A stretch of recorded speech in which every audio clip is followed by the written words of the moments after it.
আশা করছি আজকের এপিসোড আপনাদের অনেক ভালো লাগবে। বেশি কথা না বলে সবার আগে চলে যাব আজকের প্রথম ঘটনায়।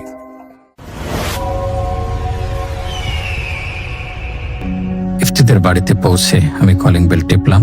ইফতির মা দরজা খুললেন। আসো বাবা। তিনি স্বাভাবিকভাবেই হাসলেন।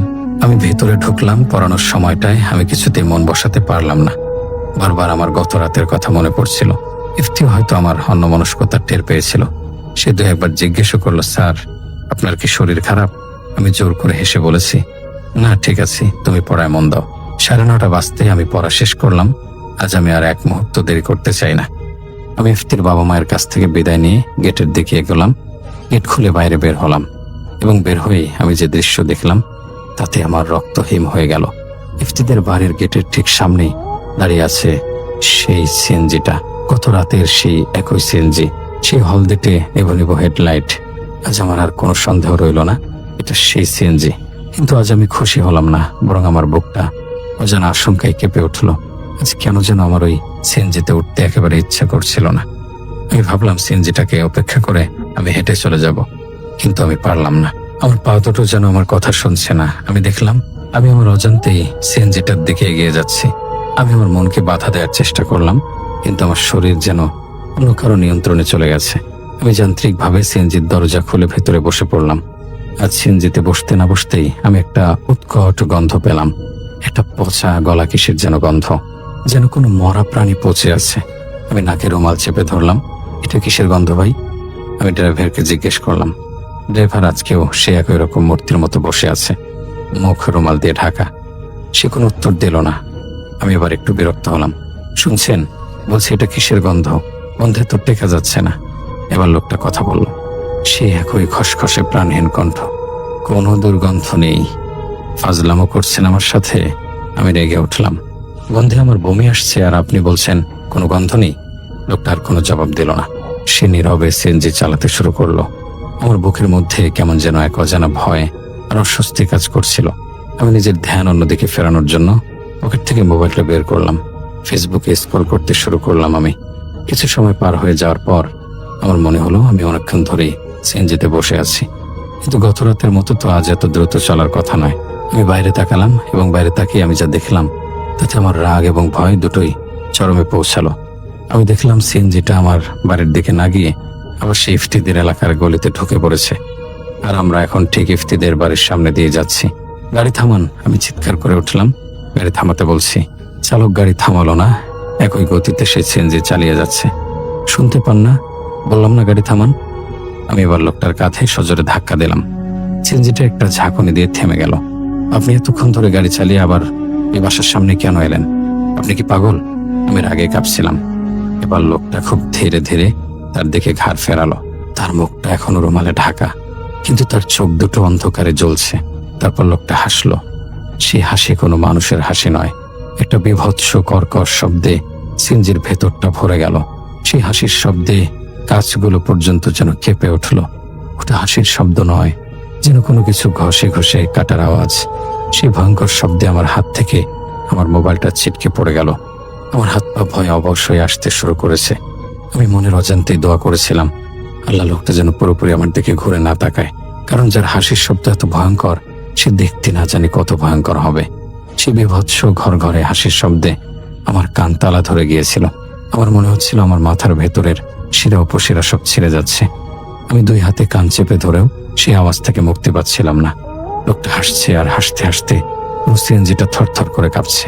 আমার মনে যে ভয়টা ছিল সেটাই সত্য হতে চলেছে। আমি এটা কল্পনাতেও ভাবিনি। আমার শরীরের সমস্ত শক্তি যেন এক মুহূর্তে কেউ শোষে নিয়েছে। আমি আর এক মুহূর্ত এখানে থাকতে চাই না। আমি কোনো ক্রমে আমার কাঁপা কাঁপা পা দুটো দিয়ে সিএনজির দরজাটা খোলার জন্য হাত নাড়ালাম। আমার হাত থেকে পড়ে যাওয়া মোবাইলটা সিটের নিচে পড়েছিল। আমি এক ঝটকায় মোবাইলটা উঠিয়ে নিলাম। আমার এখন একটাই লক্ষ্য, পালাতে হবে। আমি কোনো ক্রমে কাঁপা হাতে সিএনজির দরজাটা খুললাম। আমার পা দুটো আর আমার ভার বহন করতে পারছিল না। আমি প্রায় হুমড়ি খেয়ে সিএনজি থেকে রাস্তায় নেমে পড়লাম। নেমে আমি পেছনের দিকে না তাকিয়ে দৌড় দিতে যাব, ঠিক এমন সময় আমার কাঁধে একটা হাত পড়ল।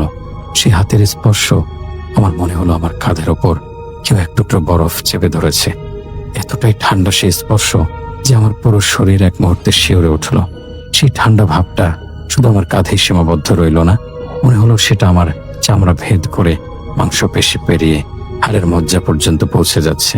আমার কাছে মনে হচ্ছিল আমার কাঁধটা হয়তো এই মুহূর্তে বরফের মতো জমে গিয়ে টুকরো টুকরো হয়ে ভেঙে পড়বে। আমি জমে গেলাম।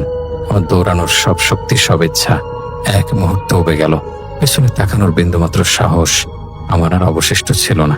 আমার শুধু মনে হচ্ছিল আমি যদি এখন পেছনে তাকাই তবে আমি যা দেখব তা সহ্য করার ক্ষমতা আমার নেই। আমার কানের কাছে একটা ঠান্ডা ভেজা নিঃশ্বাস এসে লাগলো। সেই পচা গন্ধটা এখন আরো তীব্র। মনে হচ্ছে আমি যেন কোনো খোলা নর্দমার পাশে দাঁড়িয়ে আছি। তারপর সেই বিভৎস খসখসে কণ্ঠটা আবার শোনা গেল, খুব কাছ থেকে, আমার কানের ঠিক পেছনে। স্যার, আমার ভাড়া। সেই কণ্ঠস্বর, সেটা কোনো মানুষের কণ্ঠ ছিল না। সেটা ছিল যেন কোনো গভীর কবর থেকে উঠে আসা এক প্রতিধ্বনি। সেই কণ্ঠস্বরের ব্যবহার আর সেই ভাড়া চাওয়ার ধরন, এই দুয়ে মিলে আমি আমার শেষ আশাটুকু হারিয়ে ফেললাম। আমার আর পেছনে ঘুরে তাকানোর সাহস হলো না। আমার চোখের সামনে সবকিছু অন্ধকার হয়ে এলো। আমি বুঝতে পারলাম আমি আর দাঁড়িয়ে থাকতে পারছি না। মুহূর্তের মধ্যে আমি প্রথমে হাঁটু গেড়ে রাস্তায় বসে পড়লাম, আর তারপর জ্ঞান হারিয়ে মাটির ওপর লুটিয়ে পড়লাম। আমার নিথর দেহটা পড়ে রইল ঠিক ইফতিদের বাড়ির গেটের সামনে, সেই ভয়ঙ্কর সিএনজিটার হলদেটে আলোর নিচে। কতক্ষণ আমি এভাবে পড়েছিলাম জানি না। যখন আমার জ্ঞান ফিরল, আমি নিজেকে একটা পরিচিত বিছানায় আবিষ্কার করলাম। আফসালয়, আমি চিনতে পারলাম এটা ইফতিদের বসার ঘরের সেই সোফাটা। আমার মাথায় ভেজা কাপড়ের পট্টি দেয়া। জ্ঞান ফিরেছে, মা স্যারের জ্ঞান ফিরেছে। এটা ইফতির গলা। মুহূর্তের মধ্যে ইফতির বাবা মা প্রায় ছুটে ঘরে ঢুকলেন। তাদের চোখে মুখে রাজ্যের উদ্বেগ। বাবা, কি হয়েছিল আপনার? আপনি ঠিক আছেন তো? ইফতির মা প্রায় কেঁদে ফেলেছিলেন। আমি কিছু বলতে পারলাম না। আমি কথা বলার চেষ্টা করলাম, কিন্তু আমার গলা দিয়ে কোনো স্বর বেরোলো না। এমনটা নয় যে আমি সবকিছু ভুলে গিয়েছি, বরং সেই ভয়ঙ্কর ঘটনা, সেই ঠান্ডা স্পর্শ, সেই বিকট হাসি, সেই কণ্ঠস্বর সবকিছু আমার মনে জ্বলজ্বল করছে। ভয় আমার শরীর তখনও থরথর করে কাঁপছিল। আমার দাঁতে দাঁত লেগে যাচ্ছিল। ইফতির বাবা আমার কাছে এসে বসলেন। আমি অফিস থেকে বাসায় ফিরছিলাম, দেখি আমার গেটের সামনে আপনি জ্ঞান হারিয়ে পড়ে আছেন। কি হয়েছিল বাবা? কেউ কি আপনার কিছু? আমি কোনো ক্রমে কাপা হাতে এক গ্লাস পানি চাইলাম। ইফতি দৌড়ে গিয়ে পানি নিয়ে এসলো। পানিটা খাওয়ার পর আমি একটু সুস্থ বোধ করলাম। আমি আর এক মুহূর্ত এখানে থাকতে চাই না।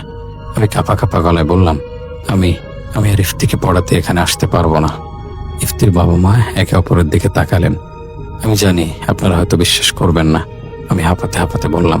তারপর আমি গত 2 রাতের সব ঘটনা, প্রথম দিনের সে অদৃশ্য অনুসরণ, সে অদ্ভুত সিএনজি, সেই 4 আঙ্গুলের আশোয়ালা হাত, আর আজকের এই বিভীষিকা সবকিছু খুলে বললাম।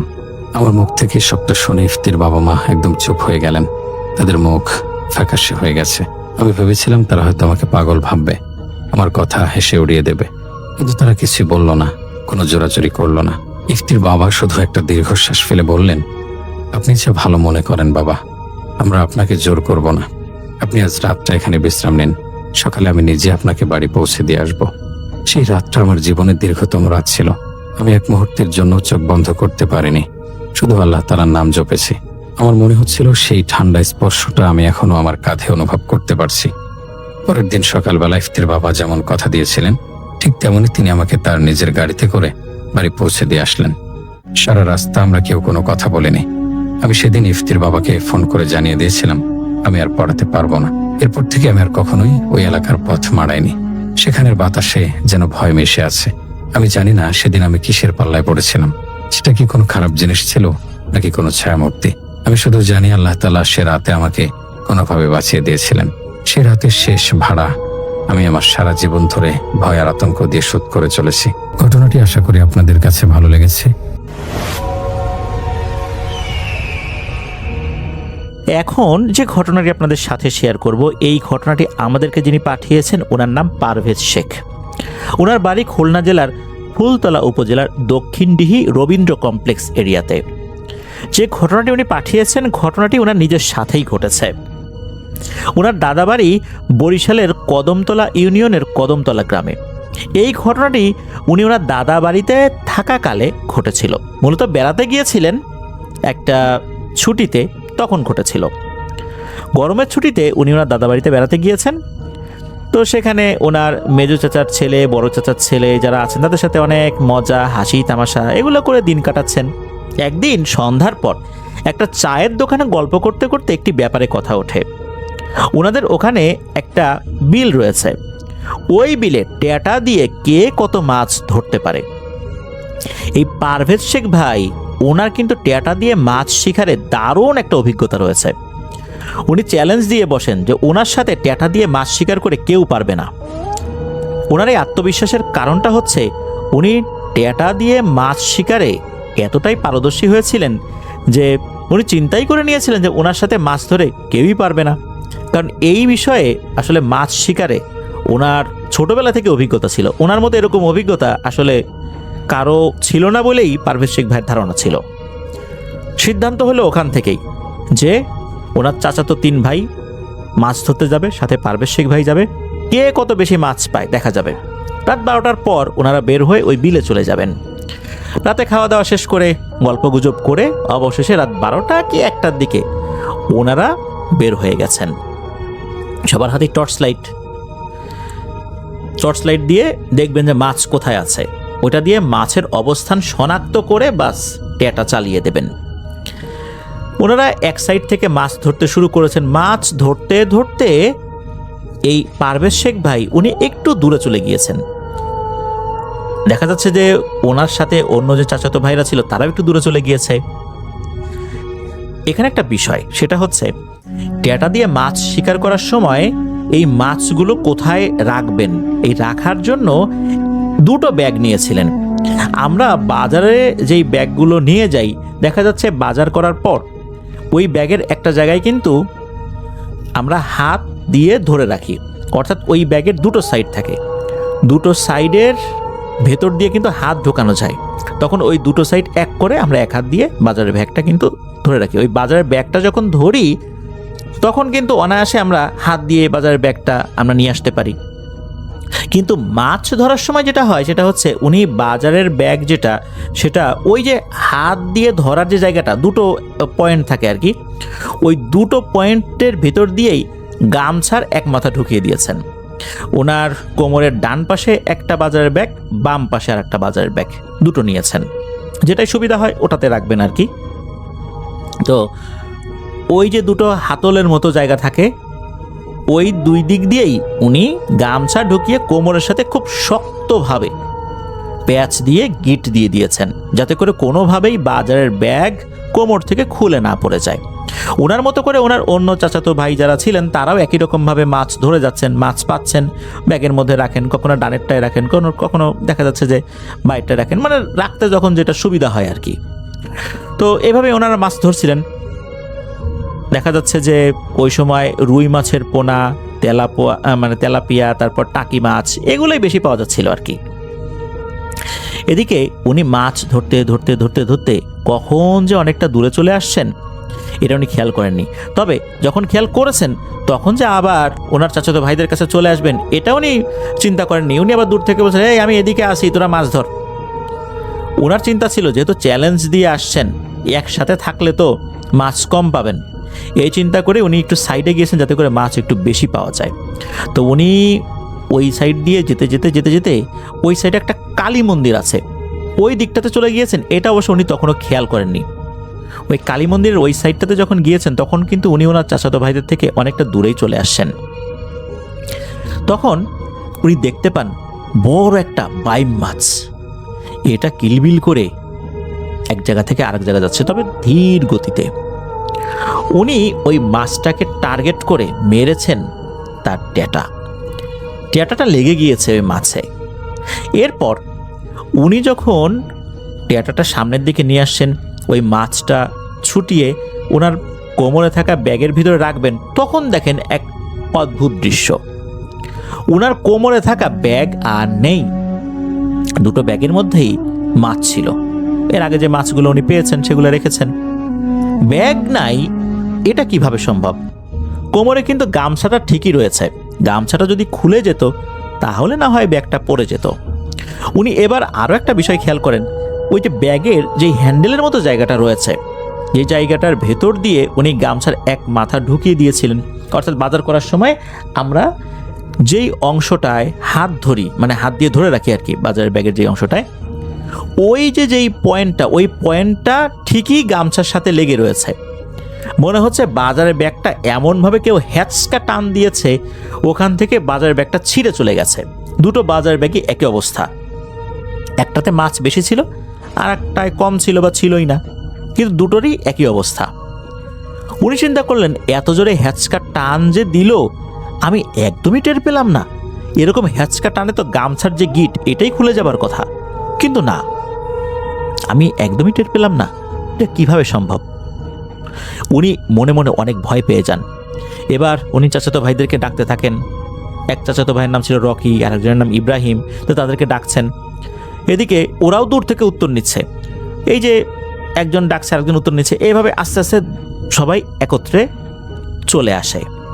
তো ওনারা যখন একত্রে চলে আসছেন, তবে আসার কিছুটা আগেই ওই বিলের একটা সাইডে, যেখানে মোটামুটি একটু ডাঙা রয়েছে, অর্থাৎ ওখানে পানি নাই, ওখানে একটা ব্যাগ পড়ে থাকতে দেখেন। উনি ওখানে দেখতে পান যে ওনার মাছের একটা ব্যাগ, যেই ব্যাগটা ফাঁকা ছিল ওটার উনি পান নাই, কিন্তু যেই ব্যাগটায় মাছ ছিল ওই ব্যাগটাই ওখানে পড়ে আছে। উনি দেখতে পান যে ব্যাগটা ফোলা, তার মানে ওর ভিতরে মাছ আছে। উনি ওই ব্যাগের কাছে যান, গিয়ে ওই ব্যাগের ভেতরে যখন টর্চ লাইট মেরেছেন তখন দেখেন অদ্ভুত এক দৃশ্য। ওই ব্যাগের মধ্যে যতগুলো মাছ উনি রেখেছিলেন সবগুলো মাছেরই মাথা নাই। মনে হচ্ছে কেউ কামড় দিয়ে মাথাগুলো ছিঁড়ে বডিটা রেখে দিয়েছে। এটা দেখে তো উনি অনেক ভয় পেয়ে যান। তখন ওনার টেটার সাথে লেগে থাকা ওই যেই মাছটা ছিল সেটা দ্রুত খুলে ওই ব্যাগের মধ্যে রেখে উনি বাড়ির দিকে রওনা দিয়েছেন। ওই চাচাতো ভাইরা যেখানে ছিল ওখানে চলে যান। তো ওই সময় অবশ্য এই ব্যাপারে তাদেরকে কিছু বলেননি উনি। তখন বলেন যে আমার শরীরটা ভালো লাগছে না রে, তোরা মাছ ধর, আমি বাড়িতে চলে যাচ্ছি। তখন ওরা বলে যে আরে চ্যালেঞ্জ দিয়ে আসলাম, এখন আমরা যদি ধরি তোরা না ধরিস, বিষয়টা কেমন হয়? তখন উনি এবার বলেন যে না ঠিক আছে, ধরে নে, তোরা জিতে গেছিস, আমার শরীরটা হঠাৎ করে খারাপ হয়ে গেছে, আমি আর মাছ ধরতে পারতেছি না। তখন ওনার চাচাতো ভাইরা বলে আচ্ছা ঠিক আছে, আমরা আরো কিছুক্ষণ ধরি, তুই বাড়িতে যা। উনি তো বাড়িতে চলে আসছেন, কাউকে ওই সময় ডাকেন নাই। যে মাছগুলোর মাথা খেয়ে ফেলেছিল একটা বাদে আর কি, যে মাছটা উনি পরে ধরেছিলেন ওটা তো আর মাথা খেতে পারেনি। তো ওই মাছগুলো উনি কেটে পানি দিয়ে ধুয়ে ফ্রিজে রেখে ঘুমিয়ে পড়েছেন। সকালবেলা ঘুম থেকে উঠে উনি আর দাঁড়াতেই পারছেন না, শরীরে এমন জ্বর আর শরীরটা এমন ভারী হয়ে গেছে। তবু উনি রাতের এই ঘটনাটা কাউকে বলেননি। বললেই হয়তো বা ওনাকে খুলনা পাঠিয়ে দেবে যে তুই এরকম একটা কাজ করলি, ভূত প্রেতের একটা খপ্পরে পড়ে গেছিস। এই জন্য উনি ওই সময় কাউকে বলেননি। তবে যেহেতু জ্বর এসেছে, এই কারণে এই পারভেজ শেখ ভাইয়ের চাচা তাকে বলেন যে তোকে দ্রুত ডাক্তারের কাছে নিয়ে যাব। ডাক্তারের কাছে নিয়ে যাওয়া হয়, ওষুধ দেওয়া হয়। তবে আসল ঘটনা কিন্তু এখন ঘটবে। সেটা হচ্ছে দুপুরবেলা বাড়িতে চাষ করা লাউ শাক রান্না করা হবে। মাছ দরকার, মাছের সাথে এটা রান্না করলে ভালো হবে। তখন এই পারভেজ শেখ ভাই বলছেন যে আমি তো রাত্রে মাছ ধরছিলাম, এগুলা কেটে ফ্রিজে রেখে দিছি, ফ্রিজ থেকে নিয়ে আসি। তখন বললেন ঠিক আছে যা নিয়ে আয়। উনি ফ্রিজ খুলে অবাক হয়ে যান, যেখানে উনি মাছ রেখেছিলেন কেটে ধুয়ে একটা পলিথিনের মধ্যে করে একটা মাছও নাই। অবাক হয়ে যান, এটা কিভাবে সম্ভব? একটা মাছও নাই, মাছগুলো কোথায় গেল? তো ওনার জ্বর তো তখনও আছে, জ্বর 103-এ উঠে যায়। পরবর্তীতে আবারও ডাক্তারের কাছে নেওয়া হয়। তো ডাক্তার উনি ওষুধ দিয়েছেন, তারপরও কোনো কাজ হয় নাই। তারপরে রাতে যে ঘটনাটা ঘটেছে এটা উনি খুলে বলেন। এরপর মূলত এলাকার মসজিদের এক হুজুরের কাছে নিয়ে যাওয়া হয়। উনি একটা রুকিয়া করে দেন, একটা গাঁদা ফুল পরে দিয়েছিলেন আর কি। হুজুর বলেছেন এই ফুলটা সবসময় পকেটে রাখবে, একটা নির্দিষ্ট সময় বলেছেন এই সময় পর্যন্ত পকেটে রাখতে হবে, শুকিয়ে গেলেও পকেটে রাখতে হবে। ওয়াশরুমে যাওয়ার সময় এটা খুলে রাখা, মানে বাইরে রেখে যাওয়া যাবে, গোসলের সময় বাইরে রেখে যাওয়া যাবে, কিন্তু মাটিতে রাখা যাবে না, সবসময় মাটির উপরে রাখতে হবে।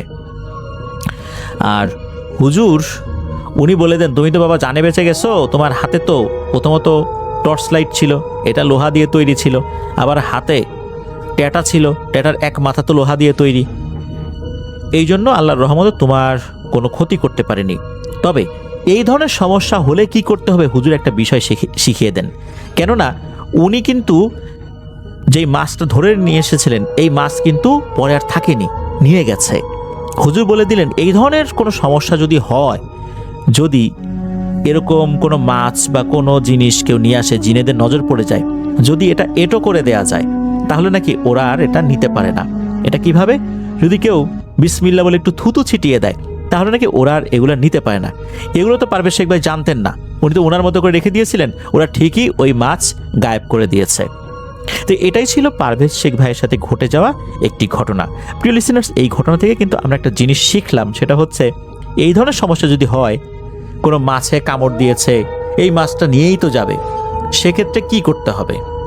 তো আমরা এটা শিখে গেলাম এই ঘটনা থেকে। আশা করছি যে রাতের বেলা মাছ ধরার ক্ষেত্রে আমরা অনেক সতর্কতা অবলম্বন করব আর একত্রে থাকার চেষ্টা করব, আলাদা যেন আমরা না যাই। ধন্যবাদ জানাচ্ছি পারভেজ শেখ ভাইকে। আশা করি আপনার কাছ থেকে আরও অনেক ঘটনা ইনশাল্লাহ আমরা পেতে থাকবো। প্রিয় লিসেনার্স, চলুন চলে যাব আমরা আমাদের এবারে থার্সডে নাইটের 190তম আয়োজনের ষষ্ঠ এবং শেষ ঘটনায়।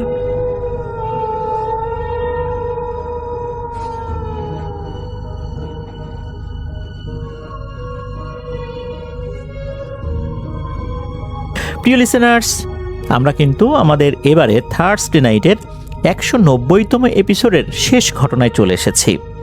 ঘটনাগুলো কেমন লাগছে তা জানিয়ে এই ভিডিওর কমেন্ট সেকশনে কমেন্ট করতে ভুলবেন না। এছাড়া আমাদের ফেসবুক পেজ আর গ্রুপ তো রয়েছেই, আফনান ধর ওয়ার্ল্ড নামে, সেখানে গিয়েও আপনারা আপনাদের মতামত কিন্তু জানাতে পারেন। আর এই ভিডিওর লাইক বাটন প্রেস করতে ভুলবেন না, ভিডিওর লিঙ্কটা বেশি বেশি করে শেয়ার করে দেবার অনুরোধ করছি।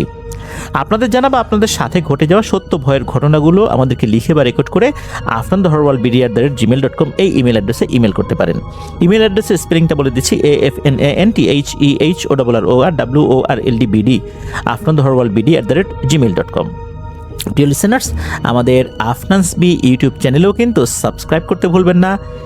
এই চ্যানেলের লিঙ্কটাও এই ভিডিওর ডেসক্রিপশনের একদম উপরের দিকে দেওয়া রয়েছে। আর আপনারা তো জানেন অমীমাংসিত রহস্যের সিজন 2 শুরু হয়ে গেছে, আর প্রতি মঙ্গলবার ফেয়ার উইথ টুয়েসডে এপিসোড আমরা শুরু করেছি। দারুণ দারুণ ঘটনা সেখানেও থাকবে। তো চলুন ঘটনা শুরু করে দেই। এই ঘটনাটি আমাদেরকে যিনি পাঠিয়েছেন ওনার নাম সিফাত জামান জিয়ন। ওনার বাড়ি ময়মনসিংহ জেলার হালুয়াঘাট উপজেলার 9 নং ধারা ইউনিয়নের ধারা বাজারে। উনি এর আগেও আমাদেরকে ঘটনা পাঠিয়েছেন বলে জানিয়েছেন। তো উনি এই ঘটনাটি সংগ্রহ করেছেন ওনার ছোটবেলার বন্ধু, যার নাম হচ্ছে মোতালেব, তার কাছ থেকে। মোতালেবের এলাকারই একটি মর্মান্তিক ঘটনা এটি।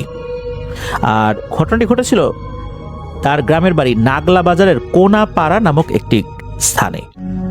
আর ওই এলাকায় একটি ভিটা রয়েছে, স্থানীয়ভাবে এই ভিটাটা জওরা ভিটা নামে পরিচিত। জওরা ভিটা এই নামটা কিভাবে আসলো? ওই ভিটার যিনি মালিক ছিলেন সেই ব্যক্তির নাম ছিল জহুরুল। গ্রামের লোকজন তাকে জওরা বলে ডাকত। এই জওরা ছিল অনেক হতদরিদ্র একজন লোক, যিনি পেশায় ছিলেন একজন জেলে। তার স্ত্রী এবং 4-5 জন সন্তান ছিল। ঠিক কয়টা সন্তান ছিল এটা তার বন্ধু এই মোতালেব উনি বলতে পারেননি, যার কারণে এই জীবন ভাইও ঠিক করে বলতে পারেননি। ঘটনাটির সময়কাল 1975-76 সাল এরকম হতে পারে আর কি, মুক্তিযুদ্ধের পরে ঘটনা যখন ঘটে আর কি। তখন মূলত ওই এলাকার অবস্থা তো এমন উন্নত ছিল না এখন যেমনটা আছে। আর মোতালেব সে যখন এই ঘটনাটি শুনেছে তখন সে ক্লাস 5-এ পড়তো, আর এখন সে অনার্সে পড়ে। তো এই যে জওরা, উনি যেখানে বসবাস করতেন তার পরিবারকে নিয়ে, সেই জায়গাটা ছিল খুবই নির্জন, আশেপাশে ঘরবাড়ি খুবই কম ছিল। জওরা ভিটা যেহেতু একটু দূরেই ছিল, দূরে একটা নদী ছিল যেটাকে ওনারা কালা গাং নামে ডেকে থাকেন। তো সেখানে জওরা এবং অন্যান্য জেলেরা মাছ ধরতো। এইভাবেই জওরার পরিবার চলতো। তবে জওরা খুবই কষ্টে জীবনযাপন করত, দিন এনে দিন খেত, কোনো সময় সে না খেয়েও থাকতো। এভাবে তাদের পরিবার যখন খুব কষ্টে দিন পার করছিল, তখন জওরার বড় ছেলে, তার বয়স তখন 15 কি 16 বছর, সে সিদ্ধান্ত নেয় সে তার পরিবারকে ছেড়ে ময়মনসিংহে চলে আসবে। সে তার বাবাকে কথা বলে। তার বাবা বলে, দেখ আমার পক্ষে তো আসলে এতগুলো সন্তানকে খাবার দেওয়া সম্ভব হচ্ছে না, তো একটা কাজ কর, নিজে দেখ কিছু করতে পারিস কিনা, তাহলে তো খুবই ভালো হয়। তো এই কথা চিন্তা করে বাবা ছেলে দুজন মিলে একটা সিদ্ধান্তে উপনীত হন। এরপর বাবা তাকে কিছু টাকা দেন আর কিছু চাল দেন, দিয়ে ময়মনসিংহে পাঠিয়ে দেন। তার বড় ছেলের নাম ছিল মানিক, শুধু এতটুকু জানা যায়। তো ময়মনসিংহ গিয়ে সে ওই সময় ময়মনসিংহ শহরে রিক্সা চালানোর কাজে নেমে পড়ে। তো তার বাবা তো সেই পেশা, এই যে মাছ ধরা, এটা দিয়েই সে জীবিকা নির্বাহ করত। সে প্রতিদিন নৌকা নিয়ে যেত ওই কালাগাঙে। তার সাথে আরও কিছু জেলেও থাকতো, তারা মূলত ঝাঁকি জাল দিয়ে মাছ ধরতো। আমরা সাধারণত দেখি যে জেলেরা সাধারণত রাতে মাছ ধরে, কিন্তু এই জওরা সে দিনে রাতে সবসময় মাছ ধরতো। সকালে মাছ ধরা শুরু করলে বিকালে যে মাছগুলো আসলে দেখা যেত তার জালে ধরা পড়েছে বা সে ধরতে পেরেছে, এগুলো হাটে নিয়ে যেত বিক্রি করার জন্য। যত টাকা আয় হতো তা দিয়ে তরি তরকারি বাজারঘাট করতো পরিবারের জন্য। সেগুলো আবার তার স্ত্রীর কাছে দিয়ে আবার রাতে বের হয়ে যেত ঝাঁকি জাল দিয়ে মাছ ধরতে, কিছু বন্ধু জেলেদেরকে সাথে নিয়ে। তো এভাবেই চলছিল তার কষ্টের জীবন। তবে কষ্ট হলেও সংসারে কিন্তু তার সুখের কমতি ছিল না। হ্যাঁ, অভাব ছিল, সুখ ছিল। তার স্ত্রীর সাথে তার সম্পর্ক খুবই ভালো ছিল। ঘটনাটা শুরু হয় যখন বর্ষাকাল চলে গিয়ে নদীর পানিটা কিছুটা কমে এসেছে। তখন এই জওরার ভিতরে কিছু পরিবর্তন সবাই লক্ষ্য করে। সেটা হচ্ছে, সবাই একটি নির্দিষ্ট জায়গায় মাছ ধরলেও সে একটু আড়ালে গিয়ে মাছ ধরতে চাইতো, যেখানে অন্য জেলেরা তাকে সহজে দেখতে পেত না। এরকমটা কিন্তু আগে হতো না, হঠাৎ করে এরকম দেখা যেত আর কি। অনেক সময় মাছ ধরার সময় তার নৌকাকে কেউ দেখতে পেত না, কোথায় যেন মিলিয়ে যেত। আবার হঠাৎ করেই দেখা যেত জওরাকে যে সে মাছ ধরছে। এরকম যখন হচ্ছিল তখন তার বন্ধুরা, অর্থাৎ এই যে জওরার যে বন্ধুরা যারা জেলে, যারা মাছ ধরতো তার সাথেই বা তার আশেপাশে, তা একটু অবাকই হয়। তবে তাকে এই বিষয়ে কিছু জিজ্ঞেস করে না। অল্প কয়েকদিন পরে ঘটে আর একটা ঘটনা। তার সঙ্গী জেলেরা দেখতে পায় যে তার জালে প্রচুর মাছ উঠেছে, যেটা আগে কিন্তু কখনোই দেখা যায়নি। সে একাই 4-5 জন জেলের মাছ ধরে ফেলতো। আর একটা বিষয় হচ্ছে যে সে মাছ ধরার সময় কিছু মাছ নৌকায় রেখে বাকি মাছগুলো কাঁচাই খাওয়া শুরু করত। আর সে এমনভাবে খেত যেন তার চারপাশে কেউ নেই। আর চারপাশের জেলেরা যে এই বিষয়টা দেখছে, এটা নিয়েও তার কোনো ভ্রুক্ষেপই নেই, তার কোনো মাথা ব্যথাই নেই। তো অন্য জেলেরা এই বিষয়টা লক্ষ্য করে একদিন তাকে কথা জানায়, কিন্তু সে বলে, না তো, আমি তো এমন কাজ করি না, আমি কেন কাঁচা মাছ খেতে যাব? কাঁচা মাছ কোনো মানুষ খায় নাকি? এখন এই যে ঘটনাটা ঘটে, এটা কিন্তু ওই জওরার মনেই থাকতো না। এরকম ঘটনা প্রায়শই তার বন্ধু জেলেরা দেখতে পেত যে সে কাঁচা মাছ চিবিয়ে খাচ্ছে। এটা তখন অনেকের মধ্যে জানাজানি হয়ে যায়। তবে এটা সবচেয়ে বেশি জানাজানি হয় যখন সে একদিন মাছ ধরে তার স্ত্রীকে রান্না করার জন্য না দিয়ে বাড়িতে এসে সে নিজেই এই মাছগুলোকে কাঁচা খাওয়া শুরু করেছে। তার স্ত্রী তাকে বাধা দেয়, তার স্ত্রীকে খুব বাজেভাবে মারধর করে। তার সন্তানেরা এটা দেখে খুব ভয় পেয়ে যায়, তার কাছে আসতে চায় না, কারণ জওরার এরকম আচরণ কখনোই ছিল না। সে অভাবী হতে পারে, তবে কখনোই তার স্ত্রীর সাথে এরকম মারামারি সে করেনি, স্ত্রীর গায়ে হাত সে তোলেনি। তার সন্তানরা এটা দেখে অভ্যস্ত নয়। হঠাৎ করে এমনটা দেখে তার সন্তানরাও ভয় পেয়ে গিয়েছে। তো জওরা তো তার স্ত্রীকে মারধর করে মাছ কাঁচা খেয়ে শুয়ে পড়েছে। সকালে যখন তার ঘুম ভাঙে তখন দেখে তার স্ত্রী কান্না করছে ঘরের এক কোণে বসে। এই অবস্থা দেখে সে তার স্ত্রীকে বলে, এই তুমি কান্না করছো কেন, কি হয়েছে তোমার? তখন তার স্ত্রী সব কথা বলে যে রাতে কি হয়েছিল। সে তো শুনে পুরোই অবাক, যে কি, আমি এমন কাজ করছি? না না, আমি তো এমন কাজ করি নাই। একথা বলার পর তার স্ত্রী তার শরীরের আঘাতের চিহ্নগুলো দেখায় যে এই কারণেই আঘাতের চিহ্ন হয়েছে। সে নিজেই এটা দেখে ভয় পেয়ে যায় যে এরকম নিষ্ঠুর সে কিভাবে হলো। তখন তার স্ত্রী বলে, আমি কিছুটা বুঝতে পারছি, তুমি রাত বিরেতে মাছ ধরো, তো এ কারণে হয়তো বিশেষ কোনো কিছু নজর লেগেছে তোমার। আমি একজন হুজুরকে নিয়ে আসি। তো যে হুজুরকে নিয়ে আসা হয় উনি এমন বড় কোনো হুজুর ছিলেন না, এই হালকা পাতলা জিনভূতের সমস্যা সমাধান করতেন, একটু তাবিজ কবজ দিতেন, পানি পড়া দিতেন, তেল পড়া দিতেন, এতটুকুই আর কি। তো উনি আসার পর একটা তাবিজ এই জওরার হাতে বেঁধে দেন, বলেন ইনশাল্লাহ সব ঠিক হয়ে যাবে। এরপর 2-3 দিন ভালোভাবেই সব কিছু চলছিল। চতুর্থ দিন আবার সেই আগের মতোই এই জওরা কাঁচা মাছ খেতে শুরু করে। যার স্ত্রী নিষেধ করলে তাকে মারধর করে। পরদিন আবার সেই হুজুরকে ডেকে নিয়ে আসা হয়। হুজুর বলেন যে এই তাবিজে যদি নাপাকি লাগে তাহলে কিন্তু তাবিজের কার্যকারিতা নষ্ট হয়ে যায়। জওরা যেহেতু মাছ ধরে আর শরীরে ময়লা পানি লাগে, মাছের আঁশ লেগে যায়, এই কারণেই তাবিজের কার্যকারিতা নষ্ট হয়ে গেছে। তো এই সমস্যা তো আবার যখন দেখা দিল, হুজুর এবারও তাকে আরেকটি তাবিজ দেন, বলে দেন যে জওরাকে তার শরীর পবিত্র রাখতে হবে।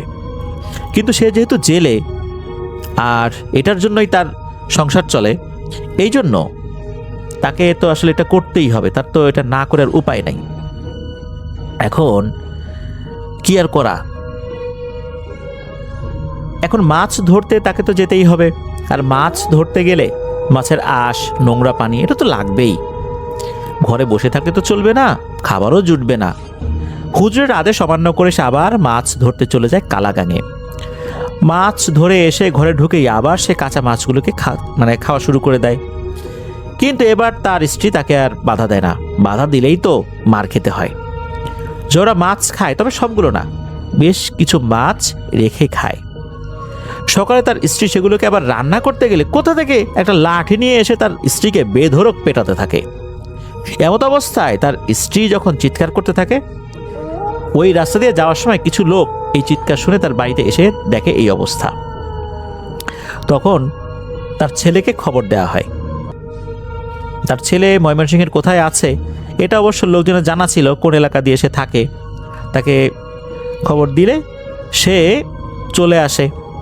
তো সে যখন আসছে, তার তো আসতেও সময় লেগেছে। যখন সে এসেছে এর একদিন পর, এসে দেখে যে সেই একই অবস্থা। তার বাবা উঠান ধরে দৌড়াদৌড়ি করছে, একটা লাঠি নিয়ে তার মাকে ধাওয়া করছে। যখনই লাঠির নাগালে চলে আসে তার মা, তখন লাঠি দিয়ে আঘাত করে। বোঝা গেল যে আসলে ঘটনা সত্য, প্রতিদিনই এই বাড়িতে এই ধরনের ঘটনা ঘটছে। এদিকে তার ছেলে এসে এই দৃশ্য দেখে সে তো আর সহ্য করতে পারে না, তার মাকে এইভাবে মারছে। সে দ্রুত বাবাকে চেপে ধরে, কোনোভাবেই তাকে রাখা যায় না। সেও চিৎকার চেঁচামেচি করতে থাকে। ঘটনা তো দিনের বেলা, লোকজন আশপাশ থেকে চলে আসে। তো জওরার বাড়ির আশেপাশে ওইরকম ঘর বাড়ি না থাকলেও একদম যে ছিল না তা কিন্তু না, আর আশপাশ দিয়ে কিন্তু লোকজন হাঁটাচলা করতো দিনের বেলা। তো লোকজন চলে আসছে। দড়ি দিয়ে জওরাকে খুব শক্ত করে একটা গাছের সাথে বেঁধে রাখা হয়। জওরাও ওই দড়ি থেকে নিজেকে ছাড়ানোর জন্য আপ্রাণ চেষ্টা করতে থাকে। একটা সময় নাকি জওরা অজ্ঞান হয়ে যায়। তার যখন জ্ঞান ফেরে তখন বিকেলবেলা। তখন সে দেখে তার স্ত্রী, তার বড় ছেলে আর অন্য সন্তানেরা দাঁড়িয়ে কান্নাকাটি করছে। তখন জওরা বলে, এই মানিক, তুই কখন এলি? আর আমাকে দড়ি দিয়ে বেঁধে রেখেছিস কেন? আমার বাঁধন খুলে দে। তখন তার ছেলে দড়ির বাঁধন খুলে দেয়। জওরা মানিককে বলে, চল মাছ ধরতে যেতে হবে। ছোট ছেলেটাকে তো আর নিয়ে যেতে পারি না, তার ঠান্ডা লেগে যায় যদি, এই জন্য তোকেই নিয়ে যাই, চল। একথা বলে জওরা আর তার ছেলে মানিক কালাগাঙে যায় মাছ ধরতে। মাছ ধরতে ধরতে সন্ধ্যা হয়ে যায়, যার কারণে জওরা মানিককে বলে, তুই থাক, তুই মাছ ধরতে থাক, আমি মাছগুলোকে বাজারে বিক্রি করে আসি। তো সে বাজারে চলে যায়, আর তার বড় ছেলে মানিক মাছ ধরতে থাকে। কারণ অন্য জেলেরা তো ছিলই, যারা জওরার বন্ধু বান্ধব ছিল, তার বয়সে এরকম তো অনেকে ছিল ওই সময়। তো ওই দিন কিন্তু আর কোনো সমস্যা হয়নি। পরের দিন রাতের বেলা জওরা তার ছেলেকে নিয়ে মাছ ধরতে কালাগাঙে যখন গিয়েছে, তখন মাছ ধরার এক পর্যায়ে সে মাছগুলোকে নৌকায় বসেই খেতে শুরু করে। সে এমনভাবে মাছগুলোকে খাচ্ছিল, মনে হচ্ছে যেন অনেক বছর সে না খেয়ে আছে, মানে এমন হিংস্রতার সাথে সে মাছগুলিকে খাচ্ছে। তার ছেলে যখন এটা দেখে, তখন সে জিজ্ঞেস করে যে, বাবা, তুমি কাঁচা মাছ খাচ্ছ কেন? তখন এই জওরা তার ছেলের দিকে এমনভাবে তাকায় যেন ওখানেই মাছ খাওয়া বাদ দিয়ে তার ছেলেকেই খেতে শুরু করবে। সে মানিকের দিকে রাগে ফুঁসতে ফুঁসতে আসতে থাকে নৌকার উপরেই। মানিকের কাছে এসে সজোরে দেয় এক ধাক্কায় নৌকা থেকে প্রায় 10 হাত দূরে ছিটকে গিয়ে পানিতে পড়েছে। তার ছেলে মানিক তো সাঁতার জানতো, সাঁতরাতে আবার নৌকার কাছে চলে আসে। তখন অন্য জেলেদেরকে ডাক দেয়, তারা নৌকা নিয়ে এসে দেখে মানিক পুরো ভিজে একাকার। জিজ্ঞেস করলে মানব সব ঘটনা খুলে বলে। তখন তারা জওরাকে বলে, কি রে জওরা, তুই তো ছেলেকে ধাক্কা দিয়ে পানিতে ফেলে দিলি কেন? ভাইসা তো সাঁতার জানতো বলে বেঁচে গেছে, কিন্তু তুই তোর ছোট ছেলেকে নিয়ে আসলে সে তো সাঁতার জানে না, সে তো মরেই যেত। কিন্তু এই কথার উত্তর আসে না। সবাই দেখে যে জেলেদের কথার কোনো পাত্তা না দিয়ে আপন মনে সে গোগ্রাসে মাছ চিবিয়ে খাচ্ছে। তখন সবাই মিলে জওরাকে ধরাধরি করে বাড়িতে নিয়ে আসে। বাড়িতে নিয়ে আসার সময় সে কেমন যেন একটা করছিল, মনে হচ্ছে তার মুখ থেকে গড়গড় গড়গড় আওয়াজ বের হচ্ছে। বাড়িতে নিয়ে এসে সবাই আগের মতো তাকে গাছের সাথে বেঁধে রাখে। সবাই পরামর্শ দেয় যে এভাবেই আর হবে না, তাকে বড় কোনো তান্ত্রিক দেখাতে হবে। তো কথা অনুযায়ী একজন বড় তান্ত্রিকের খোঁজ এলাকাবাসী করে দেয়। তান্ত্রিক আসে এবং বলে, বিষয়টা তো আমি বুঝতে পারছি, ওকে ভয়ঙ্কর এক মেছো পিশাচে ধরেছে, যারা মাছও খায় আবার মাংসও খায়। তান্ত্রিক বলেন, আমি কালকে আসব আর সাথে একজনকে নিয়ে আসব যার তুলা রাশি। পরের দিন তান্ত্রিক সাথে করে একজনকে নিয়ে আসে। তার শরীরে জিন হাজির করার জন্য তান্ত্রিক তন্ত্রমন্ত্র শুরু করে। এক পর্যায়ে আসলে দেখা যায় যে ওই তুলা রাশির শরীরের ভিতরে জিন না এসে জওরার শরীরের ভিতরে চলে আসছে। জওরার ভেতর থেকে ভয়ঙ্কর কণ্ঠে বলতে থাকে, আমায় কেন ডেকেছিস? তান্ত্রিক বলে, কেন ডাকছি তা তো তুই জানিস, এখন বল ওর শরীরে কেন ভর করেছিস, কেন এই গরিব মানুষটাকে কষ্ট দিচ্ছিস? তখন নাকি ওই জিনটা বলে, আমি ওই কালাগাঙেই থাকি, আর এই লোকটাকে আমি অনেকদিন ধরেই নজরে রেখেছিলাম, কারণ বাকি জেলেরা মাছ ধরে সবাই চলে যেত একসাথে, কিন্তু ও একাই অনেক রাত পর্যন্ত মাছ ধরতো। আমরা নিজে নিজে খুব একটা মাছ ধরে খেতে পারি না, তবে ওর শরীরে ভর করার কারণে এখন খুব সহজেই মাছ খেতে পারি। ও অনেক মাছ ধরে, আমরা ওকে মাছ ধরতে সাহায্য করি, আর এই সুযোগে মাছ আমি খেতে থাকি। আমি তো এর শরীর ছেড়ে যাবো না, যে মজা পাইছি মাছের, ওর শরীর ছেড়ে গেলে এত মাছ কিভাবে খেতে পারবো? তান্ত্রিক বলে, দেখ এই লোকটা অনেক গরিব, একে আর কষ্ট দিস না, বিনিময়ে যা চাস তোকে দেয়া হবে। কিন্তু ওই জিন তো কোনোভাবেই মানে না, তার একটাই কথা, আমি এর শরীর ছেড়ে যাব না। তান্ত্রিক যখন দেখে এ তো মানতে নারাজ, তখন তান্ত্রিক ওই তুলা রাশির উপরে আরো বেশি করে রুকিয়া করে এই জিনটাকে হাজির করার চেষ্টা করে। একটা পর্যায়ে তুলা রাশির উপরে ওই জিনটা হাজির হতে বাধ্য হয়, জওরার শরীর ছেড়ে দিয়ে ওই তুলা রাশির শরীরের ভিতরে ঢুকতে বাধ্য হয়। এরপর ইচ্ছে মতো পিটাতে থাকে ওই নির্দিষ্ট একটা পদ্ধতি ফলো করে, যন্ত্রণায় আর্তনাদ করতে থাকে, আর চারপাশের গাছপালা মনে হচ্ছে ভেঙে চুরে একাকার হয়ে যাচ্ছে, প্রচুর বাতাস বইতে শুরু করে। তবে এর মধ্যে মাঝে মাঝে তান্ত্রিকের চুল ধরে সে টানাটানি করার চেষ্টা করে। এমত অবস্থায় তান্ত্রিক নিজেও ভয় পেয়ে যায়, কিন্তু তারপরেও সে তার তন্ত্রক্রিয়া চালিয়ে যায়। এক পর্যায়ে ওই দুষ্ট জিনটা ছেড়ে যেতে রাজি হয়, কিন্তু এর বিনিময়ে সে কিছুই চায়নি। নর্মালি কিন্তু এর বিনিময়ে কিছু দিতে হয়, কিন্তু সে কিছুই চাইল না, এমনিতেই নাকি চলে যায়। তান্ত্রিক জওরা ভিটার অর্থাৎ জওরার যে বাড়ি, তার 3 জায়গায় বিশেষ এক ধরনের মাদুলি পুঁতে দিয়েছিল। এরপর জওরার হাতে, কোমরে, গলায় 3টা মাদুলি দিয়ে দিয়েছিল। আর এই মাদুলিগুলো এমনভাবে কবিরাজ বেঁধে দিয়েছিলেন যাতে করে সে মাছও ধরতে পারে, তেমন কোনো সমস্যা না হয়। তবে এটা খোলা যাবে না, ইচ্ছাকৃতভাবে নোংরা করা যাবে না। কবিরাজ আরও বলে দেন যে তোমরা সাবধানে থেকো, কারণ ওই জিনটা ক্ষিপ্ত হয়ে আছে, সুযোগ পেলেই তোমাদের ক্ষতি করবে। এই বলে তান্ত্রিক চলে যান। এরপর মোটামুটি মাসখানেক চলে যায়, কোনো সমস্যা হয় না। তার ছেলে মানিকও আবার ময়মনসিংহে চলে যায়। একদিন সকালবেলা ওখান দিয়ে বাজারের দিকে যাওয়ার পথে ওই জওরাভিটার পাশেই ছিল একটা বাঁশ বাগান। ওখানে কিছু লোক দেখতে পায় ভয়ঙ্কর এবং বিভৎস দৃশ্য। জওরা আর তার পুরো পরিবারকে নির্মমভাবে হত্যা করে বাঁশের আগায় তাদের মরদেহ ঝুলিয়ে রেখেছে। সে কি এক ভয়াবহ দৃশ্য! জওরার হাত, পা, মাথা শরীর থেকে বিচ্ছিন্ন, তার স্ত্রী সন্তানদের লাশও একই রকম অবস্থায় ঝুলিয়ে রাখা। বড় ছেলেকে খবর দেওয়া হয়, যেহেতু সে বেঁচে ছিল। সে আসে। পরিবারের এই অবস্থা দেখে কে আর নিজেকে সামলাতে পারে, সে কান্নাকাটি করতে থাকে। মৃতদেহগুলোকে ধর্মীয় রীতিনীতি অনুযায়ী কবর দেওয়া হয়। মানিকের যে কয়েকজন বন্ধু ছিল তারা ওই গ্রামের, তো তারা তো তাদের বাড়িতেই থাকে। তাদের কারো একজনের বাড়িতে জওরা রাত্রে ছিল, নিজের বাড়িতে থাকেনি। ওই রাতে, অর্থাৎ যেই রাতে আর কি সে তার এক বন্ধুর বাড়িতে ছিল, রাত আনুমানিক 3টার দিকে ওই বাড়ির বারান্দায় এসে তার বাবা মা ডাকতে থাকে, মানিক, এই মানিক। অর্থাৎ এই যে জওরা আর জওরার স্ত্রী, এই দুইজনের কণ্ঠে মানিককে ডাকছে, বলছে, মানিক, এই মানিক, দরজা খোল, আমরা এসেছি। এই ডাক কিন্তু তার বন্ধুও শুনেছিল।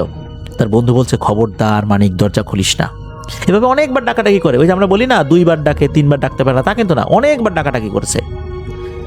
মাঝে মাঝে বাড়ির ছাউনির উপরে ঢিল ছোড়ার আওয়াজও পাওয়া যায়। এভাবে কিন্তু সারা রাত চলতে থাকে।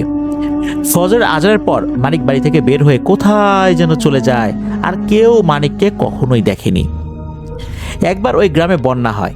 সেই বন্যাতে এই জওরার যে পরিবার যেখানে কবর দেওয়া হয়েছিল, এই কবরের স্থানটা ভেঙে পানিতে হারিয়ে যায়। এরপর থেকে নাকি আরো ভয়ানক ঘটনা ঘটতে থাকে। তো এরপরে যেটা হয়েছে, তো জানা যায় যে এখনো এই ভিটা যেটা অর্থাৎ জওরার যে ভিটাটা, এই ভিটার আশেপাশে তেমন কোনো ঘর বাড়ি নাই এই 2026 সালে এসেও। তবে জওরা ভিটার পাশে বেশ কিছু ক্ষেত রয়েছে, ফসলি ক্ষেত। তো এরকমই একটা ক্ষেত যেটার নাম বগাপোড়ার মাঠ নামে পরিচিত। ওখানে গিয়ে যে কাউকে বললেই নাকি হবে যে বগাপোড়ার মাঠ কোনটা, তারা বলে দিবে। ওই বগাপোড়ার মাঠটা কিন্তু ওই কালাগাঙের একদম সাথেই। ওই মাঠে আগে ছোট ছেলেরা ফুটবল খেলতো। তো একদিন কোন একটা দিন আর কি দুপুরের দিকে খেলতে যায় ছেলেপেলেরা ওই বগাপোড়ার মাঠে। খেলতে খেলতে প্রায় সন্ধ্যা হয়ে যায়। অনেক সময় খেলতে খেলতে আসলে চলে গেছে। কিভাবে যে এত সময় চলে গেছে তারা তো বুঝতে পারে না। তো আমাদের কি যিনি ঘটনা পাঠিয়েছেন জীবন ভাই, উনি নিজেও ফুটবল খেলতে বেশ পছন্দ করেন। উনিও খেলতে যান বিকেলবেলা। কিছুক্ষণ খেলার পরই দেখেন সন্ধ্যা হয়ে গেছে। তো ওই বাচ্চারা যারা খেলতে আসছে, খেলার সময় কেউ হয়তো বা খুব জোরে লাথি মেরেছিল ওই বলটাতে। ওই বলটা ওই কালা গাঙে গিয়ে পড়ে। বল তো আনতে হবে, না হলে তো কালকে তারা আর খেলতে পারবে না। তাদের মধ্যে দুজন ছেলে প্রথমে যায় বল আনার জন্য। তো দুজনের নাম জানা যায় না, তবে আমরা একটা ছদ্মনাম দিচ্ছি। একজনের নাম রিয়াদ আর একজনের নাম ফয়সাল। তো রিয়াদ ফয়সালকে বলল যে চল, কে আগে বল ধরতে পারে দেখি তো। এই বলে দুজনেই একসাথে লাফ দিয়ে সাঁতরে বল ধরার চেষ্টা করে। তারা দুজন একে অপরকে হারানোর চেষ্টা করছিল যে কে আগে বলটা আনবে। এখানে একটা বিষয় বলে রাখা ভালো, ভারী জিনিস পানিতে পড়লে একটা বড় ঢেউ ওঠে, আর সেই ঢেউয়ে পানিতে থাকা ভাসমান জিনিসগুলো কিন্তু আরো দূরে সরে চলে যায়। তো তারা যখন লাফ দিয়েছিল, বলটা তো তাদের থেকে আরেকটু দূরে চলে গিয়েছে। আর খুব জোরে যেহেতু তারা সাঁতার দিচ্ছিল, ফলে বলটা আস্তে আস্তে করে আরো দূরে সরে যাচ্ছিল। এগুলো পানির উপরে থাকা ছেলেরা কিন্তু সবই দেখছিল। বলটা যেতে যেতে পানি যেখানে গভীর সেখানে তারা চলে যায়। এবং এই কালাগাঙের একদম কিনারে নাকি একটা বট গাছ ছিল। সবাই বলতো ওই বট গাছটা নাকি খুবই ভয়ঙ্কর। রাতে যারা মাছ ধরতো, অনেক জেলেই নাকি অনেক ভয়ঙ্কর অভিজ্ঞতার সম্মুখীন হয়েছিল ওই জায়গাটাতে। ঠিক ওইখানে আবার বলটা কোনো ঢেউ বা বাতাস ছাড়াই নাকি চলে আসে। এখন ওই ছেলে দুটো জানতো যে এই জায়গাটা ভালো না। তখন ফয়সাল বলল, আরে রিয়াদ, ওখানে যাস না, ওই জায়গাটা খুব ভয়ঙ্কর। এদিকে সন্ধ্যা হয়ে যাচ্ছে, চল আমরা ফেরত যাই, কাল সকালে এসে না হয় বলটাকে আমরা উদ্ধার করব। কিন্তু রিয়াদ বলল, ধুর পাগল, কিচ্ছু হবে না, তুই আয় আমার সাথে। রিয়াদ যখন সাঁতরাতে একদম বলটার কাছে চলে আসে, তখনই তাকে এক টানে মনে হচ্ছে কেউ পানির নিচে তলিয়ে নিয়ে গেল। প্রথমে ফয়সাল মনে করেছে যে হয়তো ও মজা করছে, তাকে ভয় দেখানোর জন্য। কিন্তু বেশ খানিকটা সময় চলে যাওয়ায় সে দেখলো যে রিয়াদ তো আর ওঠে না। আর এতক্ষণ দম ধরে রাখা কিন্তু কারোর পক্ষে সম্ভব না। তখন ফয়সাল ভয় পেয়ে যায়। যখন সবাইকে চিৎকার দিয়ে বলতে থাকে যে রিয়াদকে পাওয়া যাচ্ছে না, রিয়াদকে পাওয়া যাচ্ছে না, ওই পাশে কিন্তু সবাই শুনেছে। তখনই নাকি ফয়সালকে একই রকমভাবে টান দিয়ে পানির নিচে নিয়ে গেল। এইটা কিন্তু দূর থেকে কয়েকজন দেখেছে, কারণ ফয়সাল তো চিৎকার দিয়ে বলেছিল রিয়াদকে পাওয়া যাচ্ছে না। এই অবস্থা দেখে আরো 6 জন নামে তাদের খুঁজতে। তারপর একে একে সবাই পানিতে এভাবে হারিয়ে যায়। মানে যে 6 জন পরবর্তীতে নদীতে নেমেছিল, তাদের সাথেও নাকি একই ঘটনা ঘটে। এই 6 জনকেও একই রকমভাবে হ্যাচকা টানে পানিতে নিয়ে গিয়েছিল। এখন ডাঙায় যারা ছিল তারা তো ভয়ে এক একজন দৌড় দিয়েছে এক এক দিকে। এলাকার বয়স্ক ব্যক্তিদেরকে এই বিষয়টা জানানো হলে তারা ভালো ডুব দিতে পারে এমন কয়েকজন লোক নিয়ে এসে নদীতে ডুব দিয়ে খোঁজাতে থাকে আর কি। তারাও খুঁজতে থাকে, জালও ফেলা হয়, তবে কাউকে খুঁজে পাওয়া যাচ্ছিল না। এই ঘটনার পর সবাই তো খুব আতঙ্কিত। এই জায়গায় সবাই মাছ ধরে তাদের জীবিকা নির্বাহ করে, আর এই জায়গায় এসব কি ভয়ঙ্কর কাণ্ড শুরু হলো। এরপর তো ওখানে কেউই আর খেলতে যায় না ভয়ে। এরপর শুরু হয় আর একটা ঝামেলা। যেই মাঝিরা রাতে মাছ ধরতো তারা প্রায় শুনতে পেত কালাগাঙের কিনারের ওপাশে যেই বেশ জঙ্গলের মতো জায়গাটা ছিল, ওখান থেকে বিভিন্ন রকমের কান্নার আওয়াজ শোনা যেত। কখনো শোনা যেত কোন একটা মেয়ে মনে হয় খুব কষ্ট নিয়ে কান্নাকাটি করছে, আবার কখনো অনেক ছেলে একসাথে কান্নাকাটি করছে, এমনটা শোনা যেত। তো কান্না করতে করতে নাকি হঠাৎ করে বিশ্রীভাবে হাসাহাসি শুরু করে দিত। আর হাসিটাও খুব অদ্ভুত। কাক যদি হাসে কেমন লাগবে? মনে হতো কাক আর মানুষ একসাথে হাসতো। কোনো কোনো মাঝি তো আবার সাদা কাপড় পরা এক মহিলাকেও নাকি দেখতে পেত ওই বটগাছটার ওখানে, যে সে দাঁড়িয়ে আছে আর মাঝিদের হাত দিয়ে ইশারা করে তার কাছে ডাকছে। কিন্তু কোনো মাঝি বা জেলেই ভয়ে ওদিকে যেতে চাইতো না। তো এটা কিন্তু তারা দেখতো। অনেক মানুষ তো সচেতন হয়ে গিয়েছিল, কারণ যারাই এর আগে কান্নার আওয়াজ শুনে গিয়েছিল তারা কেউই আর ফেরত আসেনি। এবার বলি ওই ছেলেদের কি হলো যারা ডুবে গিয়েছিল? ওই ছেলেদের লাশ ভেসে ওঠে ঠিকই, কিন্তু আশ্চর্যের বিষয় কালাগাঙে তাদের ডুবতে দেখেছিল সবাই। তাহলে ডোবার পরে তাদের লাশ ভেসে উঠলো কিভাবে? ডোবার পর আসলে ওই ডোবার পারে মূলত ভেসে উঠেছিল আর কি। তো ডোবার পার হলো নামাপাড়া হয়ে, ডোবার পার হয়ে কালাগাঙে যাতায়াতের একটা পথ। এই পথটা ছিল ওই সময়, এমনটাই জানিয়েছেন মোতালেব। তো ওই ছেলেদের লাশের অবস্থাও খুবই ভয়ঙ্কর ছিল। সব কয়টা ছেলের মনে হচ্ছে এক একটার মাথা নাই, অন্য জায়গায় পড়ে আছে, মানে দেহ এক জায়গায়, মাথা আর এক জায়গায়। আর এমন দুর্গন্ধ ছড়িয়েছে আশেপাশে কেউ আর যেতে পারছে না। তখন কোনো মতে লাশগুলোকে নিয়ে গ্রামবাসী দাফন করে দেয়। এরপর যারাই মাছ ধরতে যেত কালাগাঙে, প্রচণ্ড দুর্গন্ধের কারণে কেউ আর মাছ ধরতে পারতো না। বলতে গেলে মাছ ধরার একদম অনুপযোগী হয়ে যায় ওই জায়গাটা। এই যে আমরা বললাম যে ডোবার পার কিন্তু কালাগাং থেকে অন্য সাইডে, ওখানে কিন্তু লাশ ভেসে ওঠার কথা নয়। তো এই জায়গাটা এরপরে নিষেধ করে দেওয়া হয় যে কেউ আর এখানে মাছ ধরতে পারবে না, যার ফলে দীর্ঘদিন সেখানে কেউ আর যায়নি। এই বিষয়টা নিয়ে কিন্তু অনেক কথাবার্তা মানুষজন বলতো। এখন তো নাগলা বাজারেই মানুষ বাজার সদাই করে, কিন্তু আগে ছিল 22 শামুল বাজার। ওখানে চায়ের দোকানে বসে অনেকেই এই বিষয়টা নিয়ে আলোচনা করেন এবং তারাই এই সিদ্ধান্তটা মূলত নিয়েছিলেন। তো এরপর তো অনেকদিন কেটে যায়, পরিস্থিতি স্বাভাবিক হয়ে যায়, মানে ওই রকম অস্বাভাবিক ঘটনা শোনা যায় না। সবাই ভাবছে সবকিছু এখন ঠিকঠাকই আছে, এখন মাছ ধরা যেতে পারে। আর ওই সময় মাছ ধরার সময়ও চলে এসেছিল, মানে শীতের আগে আগে কিন্তু মাছ ধরার একটা ইয়ে শুরু হয়েছে আর কি, মানে একটা ধুম পড়ার একটা সময় চলে আসে আর কি, শীতের ঠিক আগে আগে। আর শীতের সময় তারও বেশি পড়ে যায় আর কি এরকম মাছ ধরা ধুম। তো যারা মাছ ধরে তাদের জন্য মাছ ধরার এই সময়টা কিন্তু একটা উৎসবের মতো। তো ওই সময় কি করেছে, এই ডোবার পাড় দিয়ে নৌকা বের হয়েছে, ডোবার পাড় দিয়ে নামাপাড়া দিয়ে বের হয়েছে 4-5টা নৌকা মাছ ধরার জন্য। এক একটা নৌকায় 2-3 করেছিল। এখন আমরা চিন্তা করতে পারি যে তাদের তো মাছ ধরতে নিষেধ করে দেওয়া হয়েছিল, তবু তারা কেন এলো? আসলে ওরা সব নিয়ম মেনেই এখানে এসেছিল। অর্থাৎ তারা জানে যে এখানে মাছ ধরা নিষেধ, নিয়ম জেনে তারা এখানে আসছে। এরপর তারা চিন্তা করেছে যে দূর এগুলো তার কি হবে, এতদিন কিছু হয় নাই, এই জন্য তারা ওই সমস্ত জিনিস খুব একটা পাত্তা দেয়নি। নিষেধ করছে তাতে কি হয়েছে, এটা তো সরকারিভাবে নিষিদ্ধ না, লোকজন নিষেধ করছে। তো তারা তাদের মতো করে নৌকা নিয়ে বের হয়ে গেছে। আর তা তো একা যায়নি, কয়েকজনকে তো সাথে নিয়ে গেছে। তো তারা মাছ ধরা শুরু করে দিয়েছে।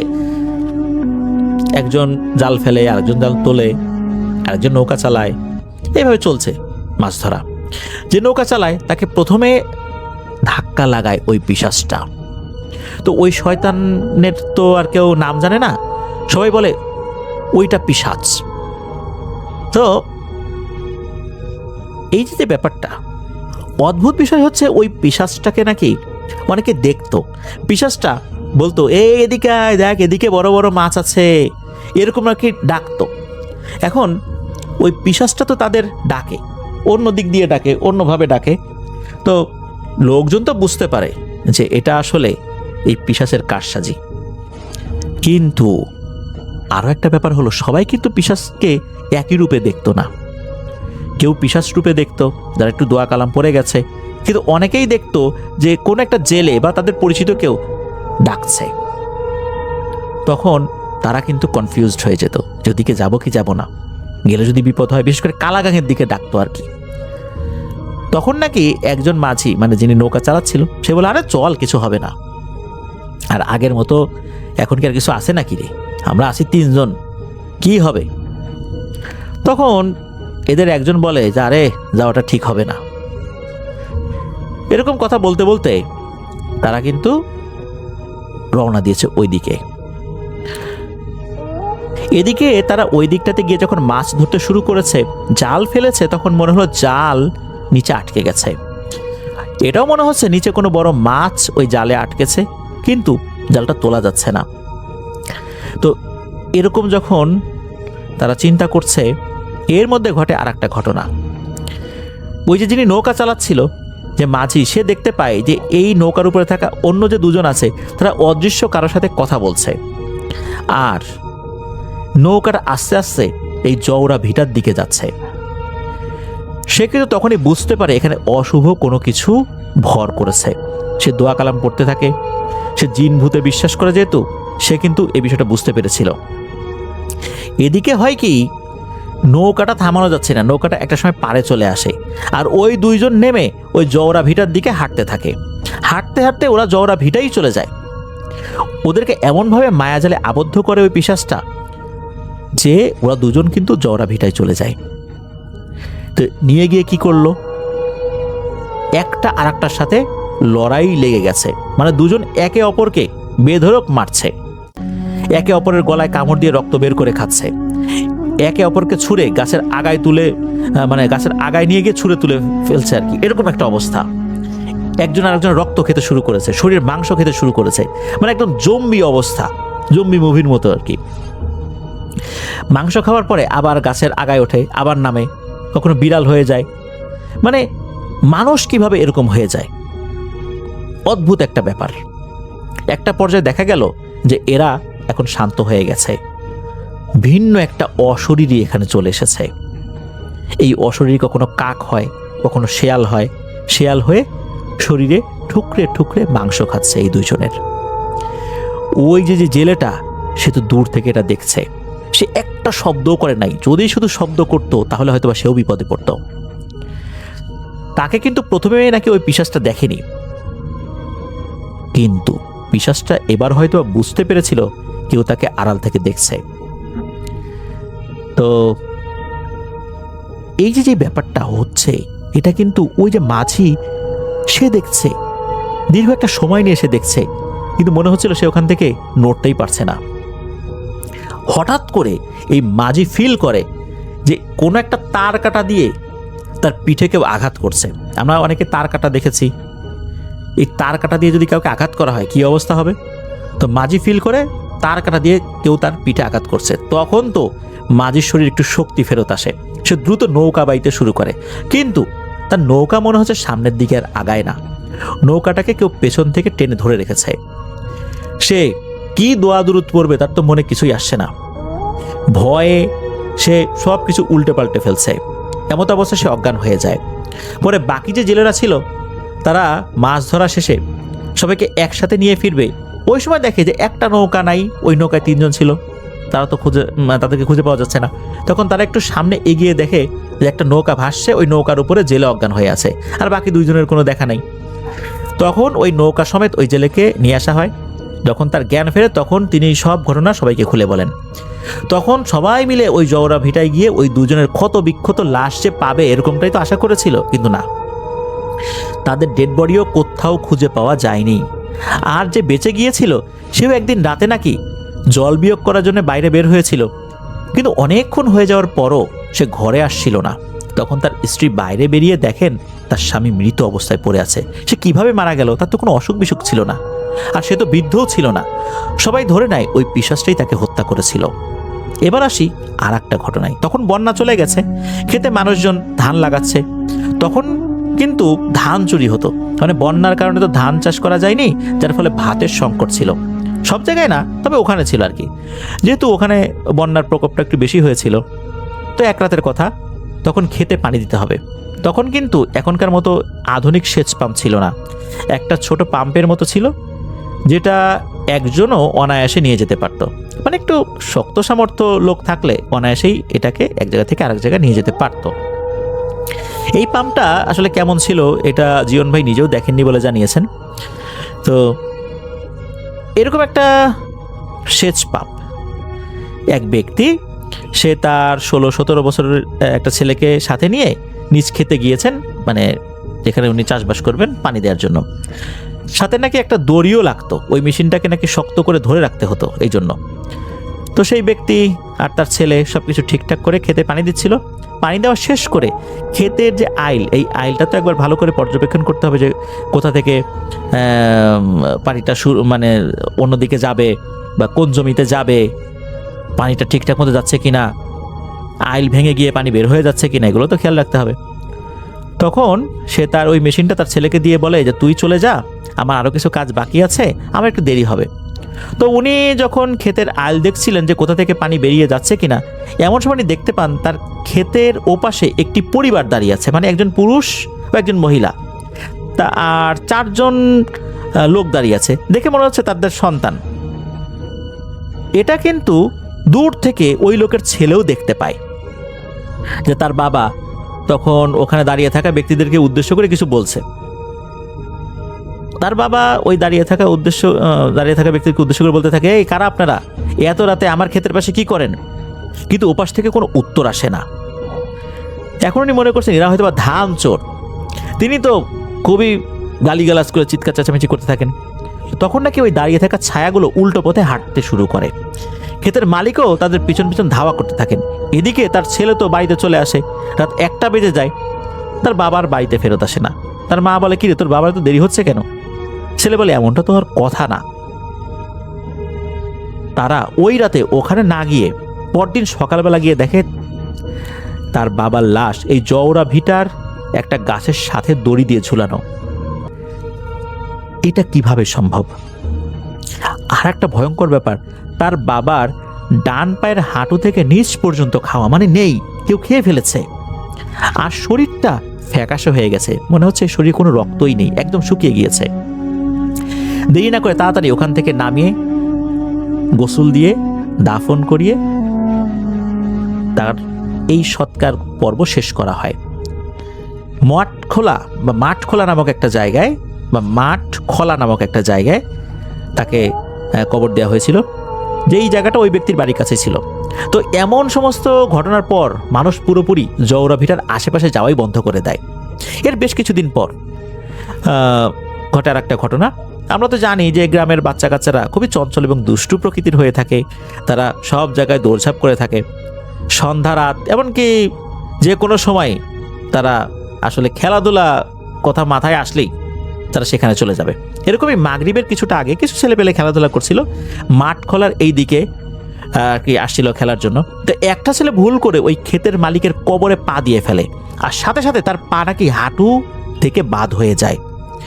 ছেলেটি নাকি ওখানেই মারা গিয়েছিল ছটফট করতে করতে। ওই ছেলেকেও নাকি ওখানেই দাফন করা হয়। কি ভয়ঙ্কর ব্যাপার, কবরে পা পড়ার সাথে সাথে হাঁটু থেকে নিচ পর্যন্ত আলাদা হয়ে গিয়েছে। এটা কিভাবে সম্ভব? তো এরপর থেকে ঘটতে থাকে আর একটা ঘটনা। মানুষজন তো বাজার সদাই করে হাট খোলার পথ দিয়েই আসতো। সেইবার কয়েকজন বাজার করে ফিরছিল, তো একজনের পথ হচ্ছে অন্য দিক দিয়ে, যেটা হচ্ছে মাঠ খোলা দিয়ে যেতে হবে, আর বাকিরা অন্য রাস্তা দিয়ে যাবে। বাকিরা তাকে এগিয়ে দেয়। তারা একটু সামনে যেতেই দেখে যে 2 জন লোক ওই ব্যক্তিকে ডাকছে। ওরা তো ভাবছে যে তার কোনো আত্মীয় স্বজন হবে হয়তোবা। তো এই যে ঘটনাটা, এটা কিন্তু 1975 সালের দিকে, 75 সাল না 85 সালের দিকে আর কি। তো ওই সময় তো মোবাইল ফোনের এরকম যুগ ছিল না, আত্মীয়রা এভাবেই আসতো, কোনো খোঁজ খবর না দিয়ে আসতো। আর গ্রামে গঞ্জে তো এরকম চিঠি লেখার প্রচলনটাও কম ছিল। এখন যেরকম একটা সময় চিঠি লেখা যেখানে যেত, চিঠি পাঠাতো, এরপরে টেলিফোনে যোগাযোগ করার চেষ্টা করতো, তারপর মোবাইল ফোন তো এসেছেই আর কি। তখন তো এরকম ছিল না, হুটহাট করে চলে আসতো লোকজন। এটা মোটামুটি বলা চলে যে ওই সময়ের বাস্তবতায় এটা কমন ছিল। ওই লোকটা এটাই ভেবেছে আত্মীয় স্বজন হয়তো বা।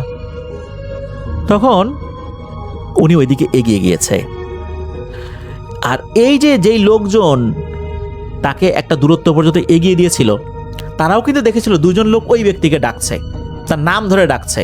তবে দূর থেকে ওনারা আসলে বুঝতে পারেন নাই যে কে ডাকছে। তারাই মূলত ভেবেছিলেন যে এনার আত্মীয় স্বজন, আর ওই লোকে ভেবেছিল হয়তো বা তার আত্মীয় স্বজন, কারণ ওই লোকটার তো আর কোনো খোঁজ খবর জীবিত অবস্থাতে পাওয়া যায়নি।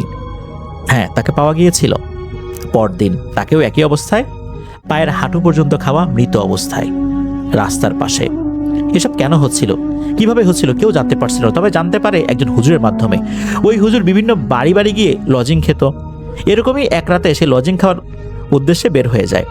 সে মাঠখোলার যে জায়গাটা, এটা পার হয়ে জওরা ভিটার আরও সামনের দিকে আর একটা বাড়ি আছে, ওই বাড়িতে আর কি তার একটা লজিং বাড়ি ছিল। তো উনি যেতে যেতে মাঠখোলার ওই কবরগুলোর কাছে যখন এসেছেন, তো ওই কবরগুলো ছিল ওই পা কাটা ব্যক্তিদের। তখন উনি দেখেন যে দুজন লোক রাস্তার একদম মাঝখানে এসে মোরগ লড়াই খেলছে। আমরা যেভাবে মোরগ লড়াই খেলি না, ওরকম। তো আমরা নিশ্চয়ই জানি যে মোরগ লড়াই কীভাবে খেলা হয়। এক হাত দিয়ে আমরা এক পা ধরি, আর এক হাতের কনুই দিয়ে অপর পক্ষকে আমরা আঘাত করার চেষ্টা করি, ধাক্কা দেই। তো ওনাকে দেখে ওই দুজন বলে, কিরে হুজুর, লজিং খেতে যাচ্ছিস, ভালো কথা, আগে আমাদের সাথে একটু মোরগ লড়াই খেল, আমাদের হারাতে পারলে তুই যেতে পারবি, না হলে কিন্তু পারবি না। হুজুর তো ভয়ে কি করবেন, সূরা কালাম দোয়া যা জানেন সব পড়তে শুরু করেন। পড়তে পড়তে একটা সময় নাকি এগুলো উধাও হয়ে যায়। তখন উনি চোখ বন্ধ করে নাকি দিয়েছেন দৌড়, আর পেছনে তাকাননি। উনি যেই বাড়িতে লজিং খেতে যাবেন সেখানে পৌঁছান, হাঁপাতে থাকেন, লোকজন তাকে পানি খেতে দেয়। একটু শান্ত হওয়ার পর সব ঘটনা খুলে বলেন। তখন ওনারা তাকে মাদ্রাসা পর্যন্ত এগিয়ে দেন। এরপর থেকে মানুষ জানতে পারে যে আগের মৃত্যুগুলোর পেছনে আসলে এসব কারণ ছিল। এরপর হুজুররা, বিশেষ করে ওই মাদ্রাসার হুজুররা, ওই কবরের লাশগুলিকে আবার ওঠান, আবার ভালো করে গোসল করিয়ে দাফন করান। যেই অবস্থাতে ছিল আর কি, সেই অবস্থাতে গোসল করিয়েছিলেন। হয়তো ওই সময় তাড়াহুড়া করে দাফন করানো হয়েছিল, আর এই কারণেই ঘটনাগুলো ঘটছিল। আল্লাহর অশেষ রহমতে এই যে কবর থেকে লাশ ওঠানোর পর আবার যে সুন্দর করে গোসল দিয়ে, আবার সুন্দর করে জানাজা করিয়ে আবার দাফন করা হলো, এরপর থেকে নাকি ওইখানে, ওই মঠ খোলার ওইখানে এরকম ঘটনা ঘটেনি। এবার আমরা আসি খালেক চাচার ঘটনা। ওনার সাথে এটা 2013 সালে ঘটেছিল। খালেক চাচার বাড়ি নাগলা বাজারের কোনাপাড়া এলাকাতেই। উনি এই যে মোতালেবের চাচা, যিনি আমাদেরকে এই ঘটনাটা দিতে সাহায্য করেছেন, বিশেষ করে জীবন ভাইকে সাহায্য করেছেন আর কি। তো তার বয়স বর্তমানে 40-এর কাছাকাছি। তো ওনার মাছ ধরার বেজায় নেশা ছিল। উনি যদি দেখতেন কোথাও মাছ আছে খালে বিলে নদীতে, উনি মরিয়া হয়ে মাছ ধরতে চলে যেতেন।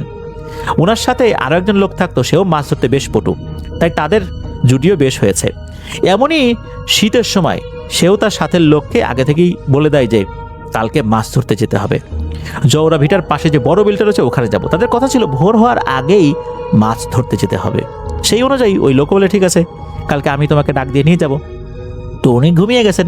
হঠাৎ করে রাতে ডাক দেয় খালেক। খালেক মানে খালেককে ডাক দেয় আর কি, এই খালেক, এইভাবে। তো খালেকের তো ঘুম ভেঙে যায়। উনি তাকিয়ে দেখেন যে ওনার স্ত্রী জেগেছেন কিনা এই ডাকে। না, ওনার স্ত্রী ঘুমাচ্ছেন, ওনার স্ত্রী ডাক শুনতে পাননি। বাড়ি থেকে আবার ডাক দেয়, খালেক। তখন উনি শিওর হন যে আরে জিন ভূত হলে তো 3 বার ডাকতে পারে না, ও তো 3 বারও বেশি বার ডাকছে। উনি বলে, এই দাঁড়া, আসতেছি। তখন উনি মাছ ধরার সরঞ্জামাদি নিয়ে বের হয়েছেন। হাতে ওনার একটা ব্যাটারিযুক্ত টর্চ লাইট। তো উনি বের হয়ে দেখেন সে লোক দাঁড়িয়ে আছে। সে লোক বলে, এই তাড়াতাড়ি চল, ফজর আজান দিয়ে দেবে তো, অনেক দেরি হয়ে গেছে। তো খালেকও দেরি না করে চলতে শুরু করে। তবে ওই লোক তার সাথে না গিয়ে অনেকটা সামনের দিকে চলে যায়। এদিকে খালেক চাচা এই যে ডাকাডাকি করেন, ওই লোক কিন্তু কোনো কথাও বলে না। এই ধরনের ঘটনার ক্ষেত্রে যেটা হয় আর কি। হঠাৎ ওই লোক দূর থেকেই বলে, এই লাইট বন্ধ কর তো, হাতের লাইট বন্ধ কর। খালেক চাচা বলেন যে, এই বেটা, লাইট বন্ধ করবো কেন? রাস্তায় যদি সাপ টাপ থাকে কামড়াবে না? আর দেখিস না আজকে অমাবস্যার রাত, আকাশে চাঁদও নাই, চাঁদ থাকলে না হয় একটা কথা ছিল। তখন ওই লোকটা বলে, আরে আমরা রাস্তাঘাট খুব ভালো করে চিনি, আর তুইও তো চিনিস, কোনো সমস্যা হবে না, চল। তবুও আসলে মন মানে না ওনার। মাঝে মাঝে লাইট যেই না জ্বালান তখনই ওই লোকটা চিৎকার দিয়ে ওঠে। একটা পর্যায়ে কি মনে করে ওই লাইটটা পরে হচ্ছে ওই ব্যক্তির পায়ের দিকে। তখন উনি দেখেন, মানে এই যে আব্দুল খালেক দেখেন এক ভয়ঙ্কর দৃশ্য। ওই ব্যক্তির পা দুটো উল্টো, মানে পায়ের দিকটা উল্টো দিকে, পায়ের পাতা ঘোরানো, পায়ের গোড়ালি যেদিকে ওইদিকে তার মুখ, ওই লোকের মুখ। এটা দেখে তো উনি বেশ আতঙ্কিত হয়ে যান, আর মনে মনে ভাবতে দেখেন এখন এই জিনিসটা যদি বুঝতে পারে আমি এই জিনিসটা বুঝে ফেলেছি, তাহলে তার রক্ষা নাই, কোনোভাবে তাকে বুঝতে দেওয়া যাবে না। উনি আস্তে আস্তে পেছনের দিকে যেতে থাকেন, মানে ওই লোকটা সামনের দিকে যাচ্ছে, উনি উল্টো দিকে হাঁটছেন। তবে লাইটটা এমনভাবে ধরছেন যে হ্যাঁ উনি সাথেই আছেন। ওই অভাবটাও তখন অনেকটা সামনে চলে গেছে। এইবার উনি উল্টো ঘুরে বাড়ির দিকে দিয়েছেন দৌড়। তখন নাকি পেছন থেকে খুব গম্ভীর গলায় বলতে থাকে, বেঁচে গেলি রে খালেক আজকে, না হলে মাছ ধরার শখ তোর জনমের মতো ঘুষাই দিতাম। আর জোরে জোরে হাসছে, এমন হাসি মনে হচ্ছে ঢোলের উপর বাড়ি দিচ্ছে, এমন কর্কশ আওয়াজ। এদিকে পিছন থেকে বলতে থাকে, খালেক দৌড়া, আরো জোরে দৌড়া, ধরলাম কিন্তু এখনই এসে। উনি তো আরো জোরে দৌড়ান, উনি তো বাড়িতে এসে দরজাটা লাগিয়ে কম্বল মুড়ি দিয়ে কাঁপতে কাঁপতে শুয়ে পড়েন। এদিকে তার স্ত্রী এই অবস্থা দেখে বলে, কি হয়েছে তোমার? তখন সে বলে, এই একটু ঠান্ডা লাগছে তো, এই জন্য এরকম করছি। পরদিন সকালবেলা সে তার স্ত্রীকে সব কথা খুলে বলেন। উনি বলেন, এই জওড়া ভিটার জায়গাটা তো এমনিতেই ভালো না, ওইদিকে গেছি মাছ ধরতে, এরকম ঘটনা তো ঘটবেই। তো এটা ছিল খালেক চাচার সাথে ঘটে যাওয়া ঘটনা। তো এরপর থেকে উনি কিন্তু রাতের বেলা কখনো মাছ ধরতে যেতেন না। খালেক চাচা এখনো জীবিত আছেন। আর সর্বশেষ যে ঘটনাটা, এই ঘটনার পর জওড়া ভেটাকে কেন্দ্র করে আর কোনো ঘটনা কি ঘটেনি।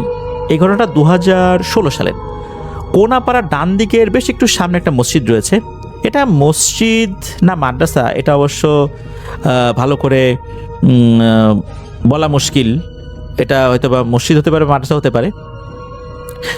তো মসজিদ বা মাদ্রাসা যেটা উনি দেখেছেন আর কি, যে জীবন ভাই যেটা দেখেছেন, উনি ভালো করে খেয়াল করেন নাই, মানে এমনভাবে এটা তৈরি, মসজিদও মনে হয় মাদ্রাসাও মনে হয়। তো ওইখানে এক ছাত্র যে ওখানে আরবি শিখছিল আর কি, কোরআন শিক্ষা করছিল। তো সে একদিন কি করে, ওই জওড়া ভিটায় যে গাছপালাগুলো রয়েছে ওই দিকটাতে গিয়েছে। কি মনে করে গিয়েছে, এটা কৌতূহল থেকেই গিয়েছে। মূলত অনেকেই তাকে বলেছে যে ওই জায়গাটা কিন্তু ভালো না। ও চিন্তা করছে, কেন বলে ভালো না, আমি একটু যাই তো, মনে হয় সব বন্ধুরা মিথ্যা কথা বলতেছে। তো সে গিয়েছে, যাওয়ার পর সে তো আর ফিরে আসে না। 3 দিন পার হয়ে যায়, খোঁজ খবর নাই। এদিকে হুজুররা তো খোঁজ খবর নিচ্ছে কোথায় গেছিল। অনেক সময় দেখা যায় বাচ্চারা পড়তে ভয় পায়, পালিয়ে যায়, সে কি ওরকম করলো কি না। তখন কেউ কেউ বলে যে ও তো চওড়া ভিটার দিকে যেতে চেয়েছিল, আমরা তো নিষেধ করছিলাম। তখন তো হুজুরের মানে টনক নড়ে, আরে এ কথা তোমরা আগে বলো নাই কেন? হুজুর তো দ্রুত আরো লোকজনকে সাথে নিয়ে জওড়া ভিটার দিকে যায়। ওখানে গিয়ে দেখেন যে ছেলেটা বড়ই গাছের নিচে একদম শান্ত ছেলের মতো বসে আছে। এই 3টা দিন হয়ে গেল, তার কোনো খোঁজ খবর নাই, ওখানে একদম শান্তভাবে বসে আছে। তখন হুজুর বললেন, এই তুমি এখানে কি করো, তুমি কি করছো এখানে? 3 দিন হয়ে গেল, তোমার কোনো খোঁজ খবর নাই। হুজুর সহ আরো লোকজন একটা বিষয় খেয়াল করেন, এই ছেলে চোখের পাতা ফেলে না। চোখের পাতা এতক্ষণ না ফেলে কেউ থাকতে পারে? হুজুর তার শরীরে এবার হাত দেন, হাত দিয়ে দেখেন তার শরীর জ্বরে পুড়ে যাচ্ছে। তখন সে চোখ বন্ধ করে ঠাস করে মাটিতে পড়ে যায়, অজ্ঞান হয়ে যায়। সবাই তাকে ধরে মাদ্রাসায় নিয়ে আসে। এরপর তার যখন জ্ঞান ফেরে, সবাই তো জিজ্ঞেস করে, কি হয়েছিল তোমার? সে শুধু একটাই কথা বলে, আমাকে ছাড়, আমি বড়ই গাছে উঠবো। এ কথা বলে নাকি সে বাইরে বেরিয়ে যেতে চাইতো। সেটা নাকি অনেক মেধাবী ছিল, খুবই ভালো কোরআন পড়তে পারত। সে এরকম একটা পজিশনে ছিল যে তার খুব দ্রুত উন্নতি হতো, হুজুররা বুঝতে পেরেছিলেন, অনেক মেধাবী ছিল। ছাড়ফোক করেও তার উপর কোনো কাজ হচ্ছিল না। একদিন ঘটে এক মর্মান্তিক ঘটনা। সে তার নিজের ঘরেই গলায় দড়ি দিয়ে আত্মহত্যা করে, তাও আবার প্লাস্টিকের দড়ি দিয়ে। এটাও মূলত একটা নির্মম ঘটনা ছিল। তো এটাই ছিল সর্বশেষ ঘটনা জওড়া ভিটা কেন্দ্রিক। ব্যাপার ছিল যে ডাক্তারদেরকে যেতেই হবে, যেখানেই পাঠানো হবে তাদেরকে ওখানে যে সার্ভ করতেই হবে। তো তিনি অনেক কনফিউজ ছিলেন ঢাকায় থাকা অবস্থায়, ইমন, যে তিনি কি আসলে জয়েন করবেন না সরকারি পেশায় যাবেন না। তো তারপরে অনেক চিন্তা ভাবনা করে তার বাবার সাথে পরামর্শ করে তিনি চিন্তা করলেন যে যাই। তো চলে এলেন তিনি এখানে, এবং যেই জেলাতে তার কাজ পড়েছিল, যে উপজেলায়, সেখানে আসার জন্য আসতে হতো প্রথম হচ্ছে বাসে করে আসতে হতো। বেশ রুরাল একটা জায়গা এবং উত্তরবঙ্গের কোনো একটা জায়গা। তো বেশ লং জার্নি, সন্ধ্যা থেকে জার্নি করে একেবারে সকালে এসে সেখানকার বাজারে পৌঁছালে ভোরের দিকে সেখানকার কোনো 3 চাকার ভ্যান বা দেখা যেত ওই যে টেম্পু ছিল, সে টেম্পু বলতে এগুলো করে নিয়ে যেত তাদের সেই স্বাস্থ্য কমপ্লেক্সে। এইভাবেই আসলে তাকে বলা হয়েছে যেভাবে যেতে হয়। তো তখনকার যুগে একটা সবচেয়ে বড় সমস্যা ছিল যে কমিউনিকেশন ব্যবস্থা তো উন্নত ছিল না। মানে বলতে গেলে যে ইলেকট্রনিক কমিউনিকেশন যেগুলো, কোথাও কেউ জয়েন করতে গেলে সেই জায়গা সম্বন্ধে এত ইনফরমেশন পেত না। যেমন এখন তো মোবাইলের যুগ, মানে সেলফোনের যুগ, মানুষ ছবি ভিডিও এগুলো শেয়ার করে দেয় অনেক কিছু। তো তখন এটা হতো না। তখন যদি খবর পেত কারো মানে রুরাল এলাকায় পোস্টিং হয়েছে, তখন তার ভরসা থাকতো যেখান থেকে তাকে অ্যাপয়েন্ট করা হয়েছে সেখানে জিজ্ঞেস করা আর যেখানে যিনি আছেন কর্মকর্তা বা তার সাথে কথা বলা যায় ওই জায়গার পরিবেশটা কেমন, কি করতে হবে ইত্যাদি ইত্যাদি টুকিটাকি। তিনিও যে সব ইন্টেল দিতে পারতেন তা না, মোটামুটি একটু দিতেন আর কি, যে এই ঘটনা। তো তারপর কিন্তু যেতে হতো। তো ইমনেরও সেরকমই একটা অবস্থা, তাকে তিনি শুনছেন যে এইভাবে এইভাবে যেতে হয়। তো সেইভাবেই তিনি তার টিকিট কালেক্ট করে নিলেন এবং যথাসময়ে সন্ধ্যার সময় বাড়ি থেকে বিদায় নিয়ে বের হয়ে একটা বেবি ট্যাক্সিতে করে চলে আসলেন সেখানে এবং সেই বাসে উঠে বসলেন। তো বাস চলছে রাতের বেলা, সেই রাস্তা ধরে হাইওয়ে ধরে। তখনকার হাইওয়ে গুলো একটু অন্যরকম ছিল, এখনকার মধ্যে এত প্রশস্ত ছিল না, এত সুইফট ছিল না। এর মধ্যে ঝিমুনি লেগে যাচ্ছে ইমনের এবং বেশ অন্যরকম। তো দেখা গেল যে হাইওয়ের মাথায় বৃষ্টি শুরু হলো, হালকা বৃষ্টি হচ্ছে বাসে। তো সে শুয়ে শুয়ে চিন্তা করতেছে কোথায় যাচ্ছে কি। ছোটবেলা থেকে বড় হয়েছি, ঢাকায় পড়াশোনা করছি, এরপর বিভাগীয় শহরেই তার মেডিকেল স্টাডি হয়েছে। আর তারপর তো এই তো এখন যেতে হচ্ছে, বন্ধুরা অনেকে বিদেশ চলে যাচ্ছে, এরকম এরকম প্ল্যান করছে। তো তারপরও এগুলো ভাবতে ভাবতেই সে চলে যায় এবং একসময় বাসের মধ্যে ঝিমায় ঘুমায়ও যায় অনেকক্ষণ। এরকম করে সকালবেলা সে পৌঁছায় যে সেই যে বাস স্ট্যান্ডে। তো বাস স্ট্যান্ডে পৌঁছায় দেখে যে তখনও মানে বাস এর আগে আরেকটা আসছে অন্য জায়গার থেকে, সেখান থেকে মানুষ নামছে কিছু, আর আশেপাশে কিছু নাই। তখনও কোনো ওই যে 3 চাকার ভ্যান বা টেম্পু এগুলো কিছু নাই। দু একটা হোটেল খুলছে ওখানে আশেপাশে। তো ইমন নেমে যায়, নেমে গিয়ে চিন্তা করে যে নাস্তাটা করে নিই আগে, তারপরের কথা, ক্ষুধা লাগছে অনেক। তো সে একটা হেঁটে গিয়ে ঢোকে, তো ছোট হোটেল সেখানে যে নাস্তা করে বেরোতে বেরোতেই দেখে যে ওখানে টেম্পো চলে আসছে এবং টেম্পো এসে ওখানে কথা বলতেছে। তো সে গিয়ে জিজ্ঞেস করে যে এটা কি অমুক জায়গায় যাবে নাকি। বললো যে হ্যাঁ অমুক জায়গা না, লাস্ট ডেস্টিনেশন অন্য ওই জায়গায় থামবে আর কি। তো সে বলে যে এই জায়গায় আমার নামতে হবে, এই সেই বলে ঠিক আছে স্যার চলেন। তো ইমন মোটামুটি উঠে বসে এবং আস্তে আস্তে যাত্রী আরো হলে টেম্পো রওনা দেয়। তো চলছে গ্রামের মধ্যে দিয়ে, খুব সুন্দর পথ। তো এখানে এসে ইমনের বেশ ভালো লাগতেছে, কারণ সে দেখতেছে রাস্তার পাশে দুই পাশে সবুজ ক্ষেত, দূরে দেখা যাচ্ছে গাছপালার সারি, মানে গ্রাম যেরকম হয় আর কি, ফসলের মাঠ, দিগন্ত ছোঁয়া ফসলের মাঠ, এর মাঝে যাচ্ছে প্রকৃতির একটা সুন্দর ঘ্রাণ আছে, বাতাসে আসতেছে। তো এগুলোতে ইমন একটু অন্যরকম হয়ে গেল, তার বেশ টাচড হয়ে গেল। চিন্তা করলো যে এইটা একটা সুন্দর জিনিস, যে এই প্রকৃতির এত কাছাকাছি থাকা। তবে আরো প্যাড়াও আছে, তার অন্য ফ্রেন্ডরা বলছে যে গেলে বুঝবি, যে অন্য কোথাও গেলে এরকম যে রুরাল জায়গাতে থাকবি ওখানকার প্যাড়াগুলা কি বুঝিস। তো যাই হোক, এক পর্যায়ে ঘুরতে ঘুরতে সেই টেম্পুর যে ছেলেটা সে বলল যে স্যার এসে পড়ছে। তো সে নামলো, নেমে দেখলো যে এরকম হেঁটে যাওয়ার রাস্তা একটা ছোট। তো তাকাইলো টেম্পোলার দিকে একবার, যে এই রাস্তা টেম্পোলার এরকম দেখাই দিল সামনে। তো কারণ সে বলছে যে আমি স্বাস্থ্য কমপ্লেক্সে যাব।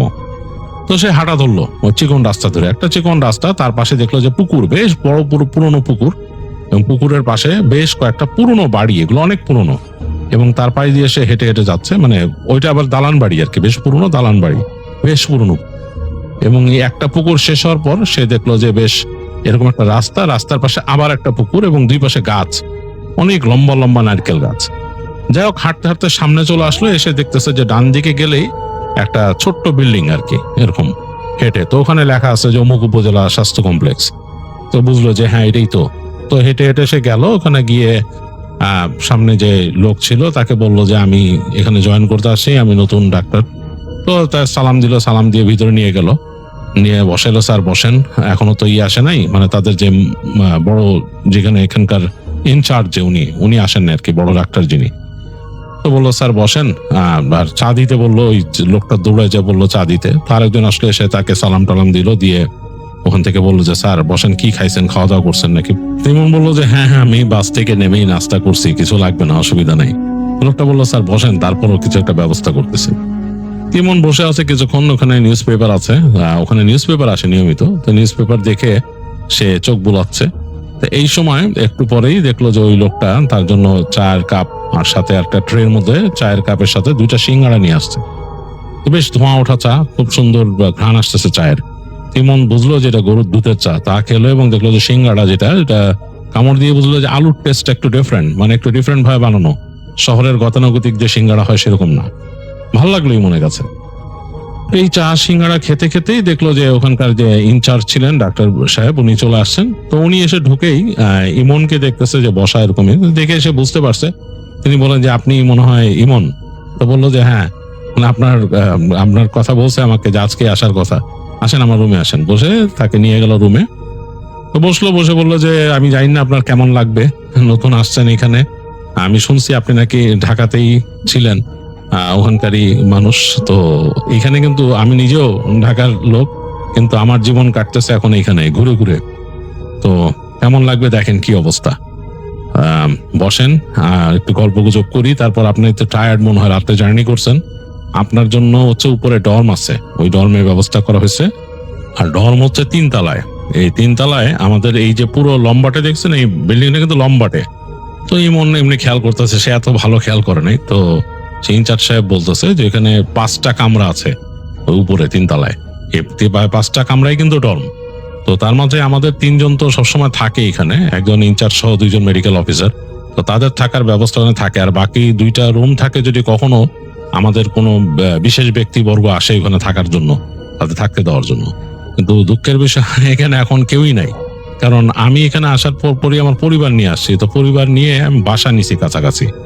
তো দেখা যায় আমার ফ্যামিলি নিয়ে আমার এখানে আসতে হয়, মাঝে মাঝে আবার চলাফেরা করতে হয়, আর ওখানে তো রুম একটা। তো এই কারণে পরিবার নিয়ে বাসা আলাদা নিছি। আর আপনার সাথে আরেকজন মেডিকেল অফিসার আছেন, উনি হচ্ছে পলাশ সাহেব, উনিও বিবাহিত মানুষ, ওনারও কিন্তু বাসা আলাদা নিছেন, উনিও এখানে থাকেন না। তো ইমন বলতেছে যে ও আচ্ছা, উপরে ব্যবস্থা থাকার পর আপনারা থাকতেছেন না।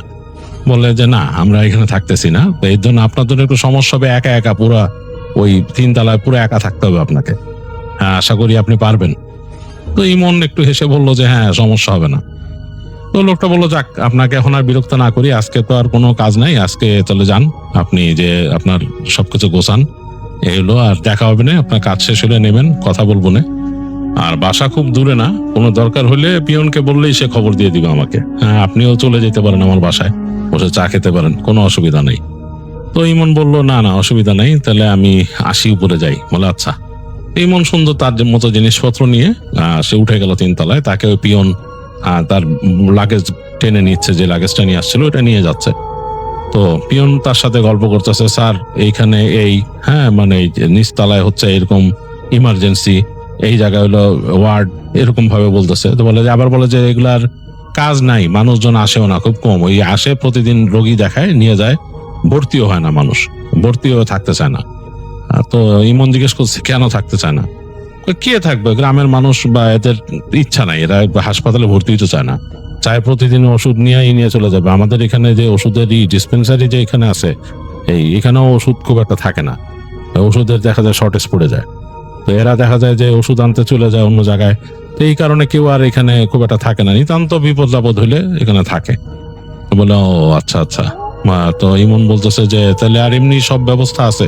বলে টুকিটাকি যতটুকু করার তো করে রাখছে এখানে।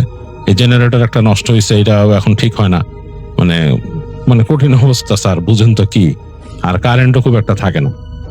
ইমন বলতেছে আচ্ছা আচ্ছা। তো এই বলতে বলতেই তারা 3 তলা উঠে আসছে আর কি। তো উঠে চলে গেল। ইমনের যে রুমটা একেবারে প্রথমে, যেহেতু বাকি রুমগুলোয় কেউই থাকতেছে না, একদম ডান দিকের রুমটা ইমনকে দিছে তারা। ইমনে বেশ ভালো লাগলো, কারণ বারান্দা, রুমের সামনে যে বারান্দা সোজা চলে গেলে সে দাঁড়ায় আছে। লোকটা যখন খুলতেছে তালা, সে দেখতেছে যে সামনে, একেবারে তার সামনে, মানে তাদের এই বিল্ডিংটার পর থেকেই ফসলের মাঠ শুরু হয়েছে, বেশ বিস্তৃত প্রান্তর। হ্যাঁ, মানে বেশ মানে খুব বিস্তৃত প্রান্তর সামনে, এবং তার ওই পাশে দূর দিয়ে গাছগাছালি বাতাসে উঠতেছে, খুব সুন্দর লাগতেছে ইমনের কাছে। তো লোকটা বললো স্যার আসেন।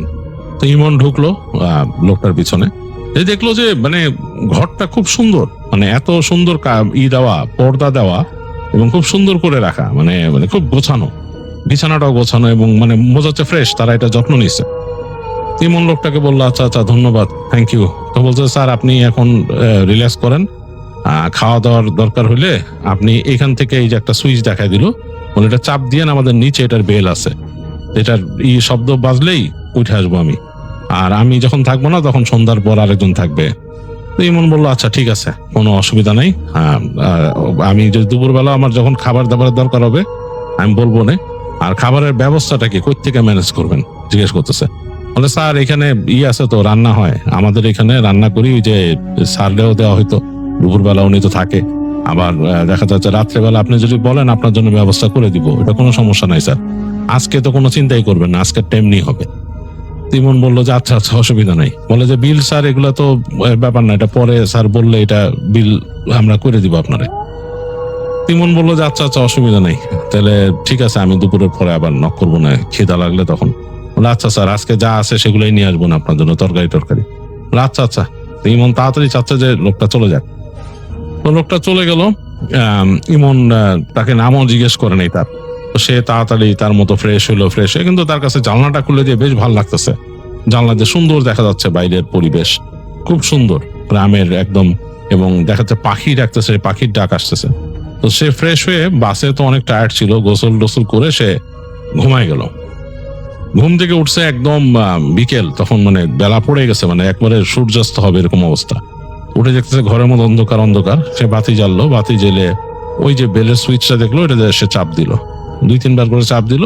একটু পরে দেখলো যে প্রায় 5-10 মিনিট পর ওই লোকটা আসছে, তার হাতেই টিফিন ক্যারিয়ার, প্লেট ফ্লেট। বলে স্যার বুঝছে ক্ষুধা লাগছে, আপনি এই এত সারাদিন ঘুমাইছেন, বুঝছে আপনার ক্ষুধা লাগছে, খাবার দাবার নিয়ে আসছে একবারে। ইমন দেখলো যে বিভিন্ন রকমের সবজি নিয়ে আসছে, একটা মাছ নিয়ে আসছে, কই মাছ এত বড়। তো সে মাছ এতটা খায় না, তারপরে যেহেতু আনছে আর আজকে তো তার কোনো প্রিপারেশন নাই, সে খাওয়া দাওয়া করলো করে বললো যে আমি তো আপনার নামই জিজ্ঞেস করি না, আপনার নাম কি? লোকটা বলতেছে যে আমার নাম হচ্ছে রইস। বলো ও আচ্ছা আচ্ছা আচ্ছা ভালো রইস, আমি নর্মালি মাছ খাই না, রাতের বেলা কি খাবো তাও তো জানি না। রইস বলতেছে যে স্যার মাছ তো আজকে এরা করে ফেলছিল, এখন আজকে মনে হয় এই মাছেরই তরকারি হবে রাত্রেবেলা, আর আপনি যদি বলেন তাহলে আমি আপনাকে দেখে মুরগির সালুন না নিতে পারি কিনা। তো তখন কিছুক্ষণ চিন্তা করলো ওখানে বসে ইমন, যে আসলে রাতের বেলা সে মাছ আর খেতে চাচ্ছে না, মাছের প্রতি তার আগ্রহ একটু কম। তো বললো যে যদি পারেন অসুবিধা নাই, আমি কিন্তু ওইটা হলে আমি দরকার টাকা বেশি লাগলে বেশি দিব, অসুবিধা নেই। বলে স্যার চিন্তা করেন না, আমি মাছে আপনার জন্য মুরগির সালুন নিয়ে আসবো রাত্রে, আপনি চিন্তা করেন না, একটু লেট হতে পারে হয়তো, আমি দেখা যায় চেষ্টা করবো আর কি, যেখান থেকে পারি নিয়ে আসবো, আপনি অপেক্ষা করেন, আমি নিয়ে আসবো। স্যার খায়েন কটার দিকে? তো তখন ইমন বলতেছে আমার খেতে রাতই হয়, 10টা বেজে যায়, 10টা-11টা বেজে যায়। বলে অবশ্য এই সময় তো সব ঘুমায় যায়, যাক আমি নিয়ে আসবো না স্যার, এই 10টার দিকে নিয়ে আসবো আপনার জন্য খাবার। তো ইমন বললো আচ্ছা ঠিক আছে, কোনো অসুবিধা নেই বলে সে রইসকে বিদায় দিল। এবং রইস তাকে বললো যে স্যার আপনার এখানে ড্রয়ারের মধ্যে কিন্তু মোমবাতি আছে, ম্যাচ আছে, কারণ কারেন্ট কিন্তু থাকে না প্রায়, যে বলছি কারেন্টের অবস্থা ভালো না, জ্বালাই নিয়েন। আর রাত্রেবেলা এখান থেকে ওই বেরোলে পরে একটু দোয়ার দুধ পড়ে এখান থেকে হাঁটাচলা করেন। তো ইমন বলছে কেন দোয়া দুধ পড়ে হাঁটাচলা করতে হবে কেন? বলে স্যার বুঝেন তো, একলা মানে এই ঘর এখানে কোনায় কেউ থাকে না, এই 3 তলাতে কেউ নাই, বুঝেন না, মানুষ একটু দোয়া দরুদ পড়ে চলাফেরা করে। ইমন একটু মুচকি হেসে বললো যে আচ্ছা ঠিক আছে, দোয়া দরুদ পড়ে চলাফেরা করবো, ভূত প্রেতের ভয় দেখান না ভাই, নতুন আসছি এখানে। তো তখন রোহিত বলতেছে না স্যার ভয় দেখাচ্ছি না, আমি কিন্তু আপনার এমনি বললাম স্যার, মানুষজন ভয় পায়, পুরো খালি না জায়গাটা। ইমন বলতেছে আচ্ছা আচ্ছা ঠিক আছে অসুবিধা নাই, আমি দোয়া পড়বো, আপনি খাবার নিয়ে আসেন, খাবার নিয়ে আসলে মানে পেট ভরা থাকলে ভয় কম লাগবে। তো তখন রইস একটু মানে অবাক হয়েছে, অবাকে হাসি দিয়ে বলতেছে যে স্যার, মানে হেসে বলতেছে স্যার আপনি মনে করতেছেন যে আপনার সাথে মজা করতেছি। ইমন বলে যে না না মজা না, আপনি এসে পড়েন রাত্রেবেলা, আমি নাইলে কিন্তু ভয় পাবো একলা একলা, আপনি নিয়ে এসেন খাবার দাবার। বলে বিদায় দিল রইসকে। তো রইসও দেখা গেল যে চলে গেল। তো রইস চলে যাওয়ার পর ইমন ওখানে বসে দেখতেছে বাইরে খুব সুন্দর একটা পরিবেশ, সূর্য ডুবে যাচ্ছে, একেবারে গাছের উপরের দিকে মেঘের উপর রং লেগে আছে, এরকম একটা অবস্থা, নিচে বেশ ডার্ক হয়ে গেছে প্রান্তটা, ফসলের প্রান্তটা অন্যরকম, যেখানে পানি সেখানে আকাশের ছায়া পড়ছে। ইমন দেখে ভাবতেছে যে না মন্দ না, জায়গাটা বেশ সুন্দরী, যদিও শহরের মানে কোনো নাই, মানে শহরের ফ্যাসিলিটিস নাই। শহরে দেখা যেত যে সে বেরিয়ে বন্ধু বান্ধবদের সাথে আড্ডা দিত রাতে 7-8টার পরে, একটা আলাদা একটা জগৎ ছিল। এখানে তো এরকম কিছুই নাই, এবং মানে খুব বোর্ড অবস্থা থাকতে হবে।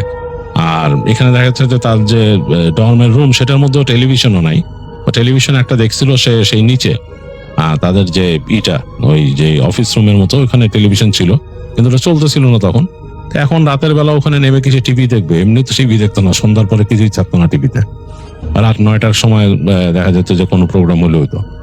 যাই হোক এগুলো ভাবতে ভাবতে ইমন তার রুমে বসে দেখলে অন্ধকার হয়ে যাচ্ছে, তো বাতিটা জ্বালায় দিল, বাতি জেলে বাইরে আসলো, বারান্দায় হাঁটা চলা করলো কিছুক্ষণ, এর মাঝে রাত হয়ে গেল এবং পোকামাকড়ের ডাক শুরু হলো। দেখা গেল যে প্রকৃতি মনে হলো হঠাৎ করে একটা ভিন্ন রূপ নিয়ে নিল ওই জায়গায়, কারণ একেবারে নির্জন জায়গায়, তো মানে এই হাসপাতালটা একেবারে প্রান্তে। তো ইমনের কাছে মনে হচ্ছে যে পুরা বিল্ডিংটা খা খা করতেছে, এখানে কেউ নাই। একেবারে সে নিচে তাকায় দেখছে বারান্দা থেকে যে দোতলার পুরা করিডোরটা ধরে কেউ নাই, সে চিন্তা করলো দোতলায় মনে হয় একটা ওটি আছে, এখানে মনে হয় একটা ওটি আছে দোতলায়। সে বুঝতে পারছে একটা অপারেশন থিয়েটার আছে, ইমার্জেন্সি কাজে মনে হয় ব্যবহার হয়। এখানে সাধারণত অপারেশন করে না, কিন্তু খুব ইমার্জেন্সি কোনো অপারেশন যদি করা লাগে এর জন্য মনে হয় একটা ওটি আছে। আর সে এখান থেকে দেখে বুঝতেছে আর কি। আর ওই কোনায় মনে হয় তাদের কোনো কনফারেন্স রুম টুম এরকম কিছু আছে। এদিকে সে দেখতেছে যে এখানে মনে হয় বই টই রাখে, এখানে মেডিকেল স্টকের ব্যবস্থা আছে। যাই হোক, সে নিচের দিকেও তাকায় দেখছে দোতলায় কোনো বাতিই জ্বলতেছে না, অন্ধকার। তার 3 তলায় যে সে আছে তার ডর্মের সামনে কিন্তু মানে কোনো লাইট নাই, রুমের আলোটাই যতটুকু এসে পড়ছে। আর নিচ তলায় দেখতেছে সে একটু আলো জ্বলতেছে সামনে, এবং নিচ তলায় কিন্তু ওয়ার্ড, নিচ তলায় কেবিন। তো যাই হোক, সে তার কাছে মনে হচ্ছে কোনো মানুষজনই নাই, কি অবস্থা। তো ইমন চিন্তা করলো যে একটু নিচে যাই, হেঁটে দেখে আসি। শুধু নিচে গেল হেঁটে সিঁড়ি দিয়ে। দোতলার কাছ দিয়ে যখন সে নামতেছে, ইমনের কাছে কেন জানি মনে হইতেছিল যে দোতলায় কেউ হাঁটাহাঁটি করতেছে, মানে মানে হেঁটে এদিক দিয়ে যাচ্ছে আবার এদিক দিয়ে আসতেছে, এরকম মনে হচ্ছে। মানে হাঁটা পাইচারি করে যেরকম সেরকম। সে যখন নামতেছে সিঁড়ি দিয়ে দোতলা, এবং সিঁড়িগুলা বেশ প্রশস্ত এবং বেশ উঁচা না, খুব কমফোর্টেবল সিঁড়ি। তো ইমন এই শব্দটা পেয়ে চিন্তা করলো যে দোতলায় কি কেউ আছে। তো সে হেঁটে ওই করিডোরে চলে গেল।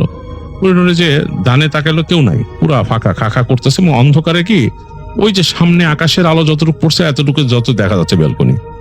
বাঁদিকে তাকালো, সেখানেও কেউ নাই, মানে সিঁড়ির 2 পাশে কেউ নাই, পুরো খাখা করতেছে। অথচ ইমন কিন্তু একটু আগে স্পষ্ট শুনতেছিল যে শব্দ, মানে এরকম হাঁটার শব্দ। তো সে চিন্তা করলো যে আমি একটু দেখি, ওই পাশে যাই, ডাইনে যাই, হেঁটে যাই। তো কারণ আমার তো চিন্তা হবে, এখানে তো আমি কাজ করবো। তো ইমন হাঁটা দিল ডান দিকে, হেঁটে যে সে সামনে যে প্রথম দেখতেছে রুম লক করা, এরপরেরটা যে দেখতেছে, এবং সে যে ধারণা করছিল সেটাই যে এই পাশের যে রুমটা আছে ওইটা দিয়ে সে ডানে দেখতেছে যে দরজা, এবং সে লেখাই আছে ওখানে যে অপারেশন থিয়েটার। তো সে বুঝলো যে এখানে একটা ওটি আছে, ইমার্জেন্সি কাজে ইউজ হয়। কতদিন আগে ইউজ হয়েছে সেটা সে জানে না। তো সে ভালো মতো তাকায় দেখলো, কারণ তাকে জানতে হবে যে এখানে কোনো প্রয়োজনে তাকে কাজ করতে হইতেও পারে। হ্যাঁ, তো এইটা দেখলো সে। তারপর আরো হেঁটে গেল সামনে, যে ধারণা করছিল সে ওখানে কনফারেন্স রুম আছে। হ্যাঁ, আসলে এখানে কনফারেন্স রুম মোটামুটি তার ধারণার সাথে মিলে গেছে। তো সে ওখান থেকে ওই দেখতে দেখতে যখন শেষ মাথায় চলে গেছে, তার কাছে মনে হলো মানে সে কিন্তু পৌঁছায় গেছে শেষে। ওখানে একটা রুম, ওইটা লক করা, ওইটার মধ্যে কিছু রাখা মনে হয়, দরজা তো ওখানে লক করা। সে যখন কাছাকাছি চলে গেছে, তার পেছনে হঠাৎ করে মনে হলো একটা শব্দ, মানে সর করে যদি কেউ মানে স্যান্ডেল ঘষে হাঁটে এরকম একটা শব্দ। ইমন ফট করে মাথা ঘুরায় তাকাইছে পিছনে, কে দেখতেছে কেউ নাই, পুরা খালি, পুরা করিডোরটা খালি। এবং ইমনের কাছে একটু কেমন জানি গা ছমছম করে উঠছে। এই ধরনের মানে জিনিস তার মধ্যে শান্ত হয় না। একবারই হয়েছিল, সে ঢাকাতে তখন একটা মেডিকেলে, যে কোনো একটা মেডিকেলের, সেখানে সে যাচ্ছিল এই পাশ থেকে এক উইং থেকে আরেক উইং এ। ওখানে যেতে গেলে তাকে এরকম হেঁটে যেতে হয়, বেশ করিডোর কতগুলো পার হয়ে। তো সে যখন যাচ্ছিল একবার তার কাছে কেমন যেন একটা উইয়ার্ড ফিল হয়েছিল, মনে হচ্ছিল কেউ ঘাপটি মেরে বসে আছে নিচে, কেন জানি ইমনের মনে হচ্ছিল তখন। এবং সে খুব কেমন জানি তার গুজবাম্প হয়েছিল তখন। আজকেও তাই হইলো, মনে হলো যে পিছনে স্যান্ডেল ঘষায় হাঁটতেছে তার পেছনে। তো সে যখন তাকাইছে কেউ নাই, তার ঠিক ওই ধরনের একটা ফিল হয়েছে। ইমন ভাবলো যে এগুলা আসলে মনের ভুল, এই যে এই লোকটাই যে আজে বাজে বকে গেছে একটু আগে, এর জন্য এই রইসের মতো লোকদের থেকে দূরে সরাইতে হবে, আর এদেরকে বুঝাইতে হবে যে এগুলা ফালতু। বলে সে আবার হাঁটা দিল, হেঁটে এসে একবারে দোতলার থেকে নিচে নেমে গেল। তো নিচে নেমে দেখতেছে এখানেও করিডোরে কেউ নাই, একটা বাতি জ্বলতেছে ঠিকই এবার, সে কিন্তু করিডোরে কেউ নাই। তো হেঁটে গেল সে তাদের যে ওই অফিস যেখানে এখানে বসে, ওই অফিসের মধ্যেও কেউ নাই। ওখানে লাইট জ্বলতেছে, টেলিভিশন চলতেছে, বিটিভি মানে হচ্ছে খবর বা কিছু একটা চলতেছে, ওখানে কেউ নাই। তো সে অবাক হয়ে গেল, আরে এখানে কেউ নাই, এটা কেমন কথা। তো সেখান থেকে হেঁটে বেরোয় সে হেঁটে গেল ওয়ার্ডের দিকে। তো ওয়ার্ডের দিকে যেতেছে, ওয়ার্ডও ফাঁকা। ওখানে যে 10টা বেড থাকার কথা, 10টা বেড আছে, কিন্তু 10টা বেডের কোনোটাতেই রোগী নাই। তো সে বুঝলো যে আসলে এখানে সত্যি আগে যেটা শুনছে যেখানে আউট পেশেন্টের রোগী আসে দেখায় চলে যায়, এখানে সাধারণত মানুষ অ্যাডমিটও হয় না। যাই হোক, তো সে অনেকক্ষণ দাঁড়ায় থাকলো, চিন্তা করলো যে মানে কে এখানে কেউ থাকার কথা। অনেকক্ষণ পর দেখলো যে ওইখানের যে গার্ড লোকটা আসতেছে হেঁটে হেঁটে। তো সে একটু চিন্তা করলো, জিজ্ঞেস করবো যে কি ব্যাপার, আপনি এখান থেকে ছেড়ে কোথায় গেছেন। তো তাকে দেখে লোকটা একটু মানে অস্বস্তিতে পড়ে গেছে, মানে লোকটা চিন্তা করতেছে যে মানে কি অবস্থা, আমি এখান থেকে গেছি।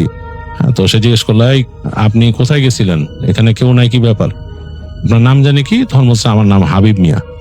হাবিব মিয়া, আপনি কোথায় গেছিলেন এখানে সব ছেড়ে? স্যার কেউ নাই তো, আমি একটু হাইটা ওইদিকে গেছিলাম পান খেতে। আপনি সব ফালাই থেকে পান খেতে চলে গেলেন পুরো জায়গাটা, এটা কেমন কথা? স্যার কেউ নাই তো এখানে, কেউ নাই এখানে আসলে, মানে এখন আর মানে বিকালবেলা চলে গেছে সবাই। ইমন জিজ্ঞেস করতেছে যে সবাই চলে গেছে, যদি রোগী আসে আপনি তখন কি করবেন?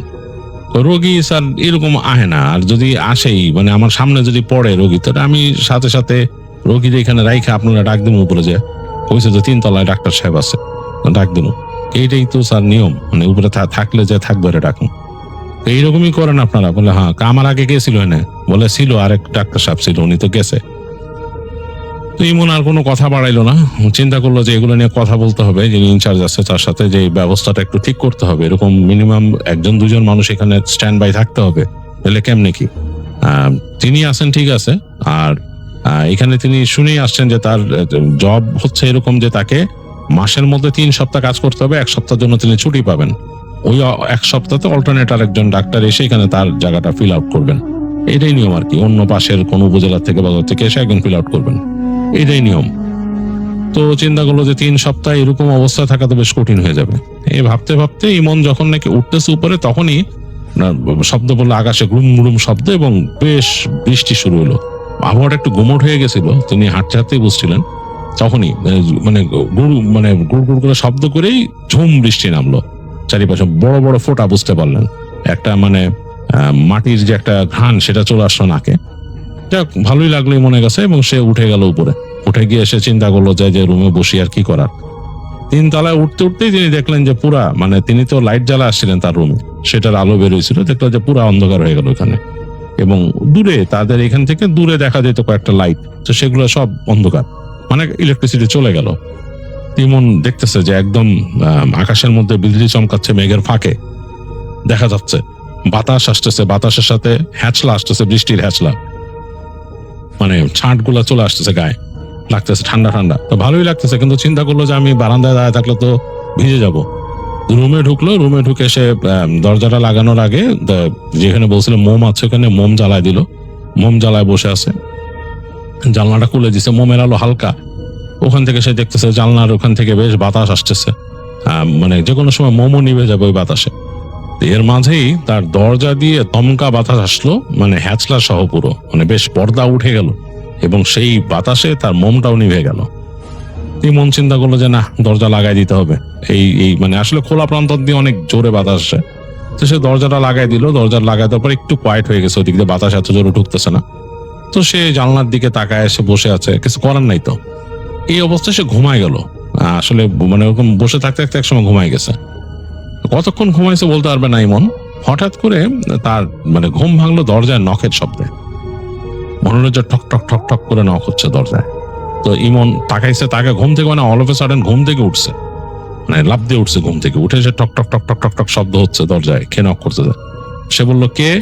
তো কোনো শব্দ নাই, কোনো শব্দ নাই। তো সে বললো কি রে, রেসপন্স করে না কেন? আবার বললো এই কে? তো পাশ থেকে তখন শব্দ আসলো আমি। তা আমি শুনে সে মনে করলো যে মনে হয় রইস, তার মনে হলো যে রইস যে গেছিল তার জন্য খাবার নিয়ে আসার কথা, হয়তো রইস আসছে। ইমন উঠলো, উঠে দেখতেছে যে বাইরে হালকা টিপ টিপ বৃষ্টির শব্দ হচ্ছে, এবং আকাশটা ওরকম মানে ডার্ক, এবং সেটার মধ্যে মেঘ দিয়ে ঢাকা, এবং মাঝে মাঝে গুড়গুড় গুড়গুড় শব্দ হচ্ছে, মানে বৃষ্টি থেমে গেছে, নর্মালি হালকা বৃষ্টি হইতেছে। ইমন উঠে গেল, ঘরটা অন্ধকার, মানে ওই জানলার আলোতে যতটুকু আসতেছে সেটা বোঝা যাচ্ছে না, ঘরটা অন্ধকার হয়ে আছে। ইমন গিয়ে দরজার ওই যে পর্দাটা এই পাশে দিয়েছিল সরাই দিয়ে সে দরজাটা খুলে দিল, খট করে দরজাটা খুলে টেনে দরজার পাল্লা মেলে ধরলো, 2 পাল্লা আর কি। দেখতেছে যে তার থেকে বেশ সামনে, মানে 2-3 হাত দূরে ওই একটা লোক দাঁড়ানো, গায়ের মধ্যে একটা চাদর পেঁচানো, মুখটা ঠিক মতো দেখা যাচ্ছে না। তো সে বলল কি রইস না? তো লোকটা বলতেছে যে আহেন, আহেন বলে এরকম হাত দিয়ে দেখাচ্ছে তাকে। ইমন চিন্তা করলো আহেন মানে? তো বললো রইস মিয়া কই? আবার জিজ্ঞেস করছে রইস মিয়া কই? বলে আহেন, আহেন। তো ইমন আর কোনো কথা না বলে লোকটার সাথে হাঁটা দিল সে পেছনে, যে লোকটা কোথায় যায়। আর ইমন তো নর্মালি ওই যে ট্রাউজার আর গেঞ্জি পরা ছিল, তো ওইভাবেই হেঁটে সে রওনা দিল, পায়ে জাস্ট স্যান্ডেল পরে আর কি, যেটা খুলে রাখছিল। লোকটার পিছে পিছে হেঁটে বেরোচ্ছে। তো লোকটা দেখলো যে হেঁটে হেঁটে সিঁড়ির দিকে যাচ্ছে। ইমন চিন্তা করলো আরে কই যায়, অন্ধকার তো চারিদিকে, সিঁড়ি দিয়ে কই নামবে? সিঁড়ি ওই জায়গাটা ঘুরঘুরটি অন্ধকার। তো ইমন আর কোনো কথা না বলে ওই লোকটার পিছে পিছে যাচ্ছে। সে চিন্তা করলো যে এটা কি লোকটা কি ওই নিচের দারোয়ান বা রাতে পাহারা দেয় ওই লোক কি থাকে না এখানে, ওই যে হাবিব মিয়া যে বলছে সে থাকে না? নানা রকম চিন্তা করতে করতে লোকটা পিছে যাচ্ছে। তো চিন্তা করলো তো এখন তো রইসের খাবার নিয়ে আসার কথা থাকে। তো সে হেঁটে হেঁটে লোকটা বেয়ে যাচ্ছে, লোকটা সুন্দর করে হাঁটলো এই অন্ধকারের ভিতর দিয়ে। ইমন বুঝতে পারতেছে না, ইমন একটু আলো দেখছে, প্রথম সিঁড়ির অংশটা দেখতে পাচ্ছে তাদের বারান্দার আলো দিয়ে, মানে তার যে বারান্দা সেটা আলো দিয়ে মাঝামাঝি পর্যায়ে ল্যান্ডিং। তারপরের অংশটা কিন্তু সামনে এতটা ভিজিবল না, 2 তলার বারান্দার আলোতে একটু দেখা যাচ্ছে অর্ধেকের মতো, আর মাঝখানে বেশ খানিকটা অন্ধকার। তো এর মাঝেই সে দেখলো যে লোকটা আস্তে করে ডান দিকে চলে গেল, ওই দোতলায় যে ডান দিকে চলে গেল। তো ইমনও হেঁটে হেঁটে ওই লোকটার পেছন পেছন গেছে নেমে সিঁড়ি দিয়ে। চিন্তা হলো দোতলায় যাচ্ছে কেন, তখনও তার মাথায় চিন্তা দোতলায় যাচ্ছে কেন। তো দেখতেছে সে হেঁটে তার থেকে বেশি একটা সামনে। তো ইমন তখন তাকে জিজ্ঞেস করছে, কই যান আপনি, কি ব্যাপার, আপনি কে? তো লোকটা কোনো উত্তর দিচ্ছে না, সে হেঁটে যাচ্ছে সোজা। তো ইমন ওই লোকটার পেছন পেছন গেছে, তারপরও গিয়ে দেখলো যে লোকটা যেই জায়গায় সে দেখছিল যে ওটির দরজা, এখানে লেখা ওটি, ওখান থেকে ডাইনে ঢুকে গেল, ডান দিকে ঢুকে গেল, মানে সে ওটির দরজা দিয়ে ঢুকে গেল। ইমন অবাক হলো, আর এই দরজা তো আমি লাগানো দেখছি ওই সময়, মনে হয় তালাও দেখছি, এটা কিভাবে ঢুকলো লোকটা? তো সে খুব কিউরিয়াসিটি বশত দ্রুত হেঁটে গেছে সামনে, যে দেখতেছে দরজাটা খোলা, মানে হাট করে খোলা, 2টা পাট খোলা। আচ্ছা, ইমন অবাক হলো, অন্ধকারের মধ্যে ওটির মধ্যে লোকটা ঢুকছে, ঘটনা কি, কে? ইমনের মানে কয়েক সেকেন্ডের জন্য তার মাথার মধ্যে আসছে, আমাকে কি এইখানে কেউ ভয় দেখানোর চেষ্টা করতেছে এরা? মানে তার মাথার মধ্যে খুব দ্রুত একটা চিন্তা ঘটছে যে মেবি এখানকার মধ্যে অনেক করাপশন আছে। কারণ এখানে খুব দ্রুত সে চিন্তা করছে এটা, যে আমি এখানে আসছি, আসার পরেই দেখছি যে এখানে উপরে কেউ থাকে না, উপরটা ফাঁকা, এবং আমি উঠলাম এবং আমাকে বলে গেল যে এখানে দোয়াদুট করে হাঁটবেন, নিচে যাই দেখি একজন লোক নাই, পুরো ফাঁকা। ঘটনা কি? দ্যাটস মিন এইখানে লাইলুট কারবার চলতেছে, এবং এরা মনে হয় চায় না যে নতুন কেউ এসে এখানে এইভাবে সাস্টেন করুক। ইমন এটা চিন্তা করছে, কিন্তু ঘর অন্ধকার, তো তার ওই চিন্তাটা বেশিক্ষণ লাস্ট করে নাই। মানে অন্ধকারের মধ্যে, ডিপ অন্ধকার, ঘরের ভিতরে কিছু দেখা যাচ্ছে না। অন্ধকারটা শুয়ে আসার জন্য সে কয়েক সেকেন্ড চোখ পিটপিট করতেছে, চোখ কয়েক সেকেন্ড পিটপিট করে যখন তার চোখে কিছুটা শুয়ে আসছে, সে বুঝতে পারতেছে আলো আধারিতে, মানে দরজাটা তো খোলা রুমের, বাইরে আকাশের আলো রুমের মধ্যে ঢুকছে, সেটাতে মানে হালকা আলো আধারিত তৈরি হয়েছে রুমের ভেতরে। এটাতে সে মোটামুটি একটা মানে স্ট্রাকচার বুঝতে পারতেছে রুমের মাঝখানে অবভিয়াসলি কোনো অপারেশন টেবিল নাই, মানে যেটা থাকার কথা, যেহেতু ওটি লেখা, ওরকম কিছু নাই। এবং তার থেকে সে দূরে বুঝতে পারতেছে একটা এরকম বেডের মতো রাখা আছে, ওই যে মানে টেনে আনে যেগুলো আর কি, ট্রলি বেড যেগুলা, সে দেখতেছে এরকম একটা বেডের মতো রাখা। তো সে বাঁয়ে তাকাইলো, বাঁ দিকটা বেশ ঘুটঘুটে অন্ধকার, কিছু দেখা যাচ্ছে না। তো সে তখন ওই লোকটার উদ্দেশ্যে বলতেছে, আপনি কই, আমাকে নিয়ে আসলেন এখানে, আপনি কোথায়? এই যে কোনো সাড়া শব্দ নাই। তো সে একটু হেঁটে সামনে গেল, তখন ইমন চিন্তা করলো কি ব্যাপার, ঘটনা কি, একটু সামনে গেল হেঁটে, এখানে আমার কে নিয়ে আসলো? এসে ওই যে ওখানে যে বেডটা আছে, বেডটার কাছে এসে চলে আসছে। তো বেডটা যখন কাছে চলে আসে, তখন তার মনে হচ্ছে বেডের উপরে কেউ একজন শোয়া আছে, বেডের উপর কোন একজন মানুষের মতোই মনে হলো তার কাছে, মনে হলো কাপড় দিয়ে ঢাকা, এরকম মনে হচ্ছে যে চাদর দেওয়া শুয়ে আছে। তো সে অবাক হলো, কি ব্যাপার, এরকম রাতের বেলা ওটির মধ্যে এরকম একটা সেখানে মানুষ শুয়ে আছে, ঘটনা কি? নাকি গ্রামের কেউ ওখানে নিয়ে আসছে, তারা অপারেশন এখানে উঠাই দিচ্ছে, তারা ওখানে তো সব নিচে যে গাধা গার্ড আছে, সে তো গাধা, ওইখানে তারা ওয়ার্ডে না দিয়ে এখানে নিয়ে আসছে নাকি? আর আমাকেও তো ডাকতে আসলো না কেউ, আর এই লোকটাকে আমরা ডাকতে আসছে। এই চিন্তা করতে করতে সামনে গেল, যে দেখলো যে একটা এরকম বডি, মানুষের শরীরের মতো, সে বুঝতে পারতেছে। তো সে হাত দিল, মানে আসলে ইমন তো আসলে এগুলো বিশ্বাস করতো না, মানে অতিপ্রাকৃত কিছু বিশ্বাস করতো না, সে রেশনাল এক্সপ্লেনেশন দিয়ে মনে করতেছে কোনো মানুষ, এগুলোই সে বোঝার চেষ্টা করতেছে। তো সে হাত দিছে সামনে, হাত দিয়ে সে যে হাতটা ধরলো, তার কাছে মনে হলো যে হাত ধরলো, সে হাতটা ধরে সে বুঝতে পারলো বেশ বয়স্ক মানুষের কোনো হাত, মানে হাতের, সে তো একটা ডাক্তার, তার গ্রিপ সেন্স আছে, সে বুঝতে পারছে কোনো বয়স্ক মানুষের হাত, হাতের মধ্যে অনেক কুঞ্চন এরকম। তো সে হাতটা দেখে সে পালসটা দেখার চেষ্টা করলো, দেখলো কোনো পালস নাই, আর ঠান্ডা বডিটা কিন্তু একদম ঠান্ডা, মানে এটা একটা মৃত মানুষের শরীর, এটা সে বুঝলো, এটা মৃত মানুষের শরীর। তো সে তখন মানে জোরে বলে উঠলো, এই আপনি কে, কই নিয়ে আসছেন আমাদের, এটা কে, বডি কার, এ বলে তাকাইলো। তো সে দেখলো অন্ধকারের মধ্যে, সে যে অন্ধকারের দিকে তাকাইছে, ওই জায়গায় ঠিক অন্ধকারের মধ্যে দপ করে একজোড়া চোখ জ্বলে উঠছে, পুরো অন্ধকারের মধ্যে একজোড়া চোখ জ্বলে উঠছে, কোনো কিচ্ছু আর বোঝা যাচ্ছে না। আর সাথে সাথে ওই যে সে যে হাতটাতে পালস দেখতেছিল, হাতটা তাকে চেপে ধরলো, তার হাত, এই ইমনের হাত চেপে ধরছে।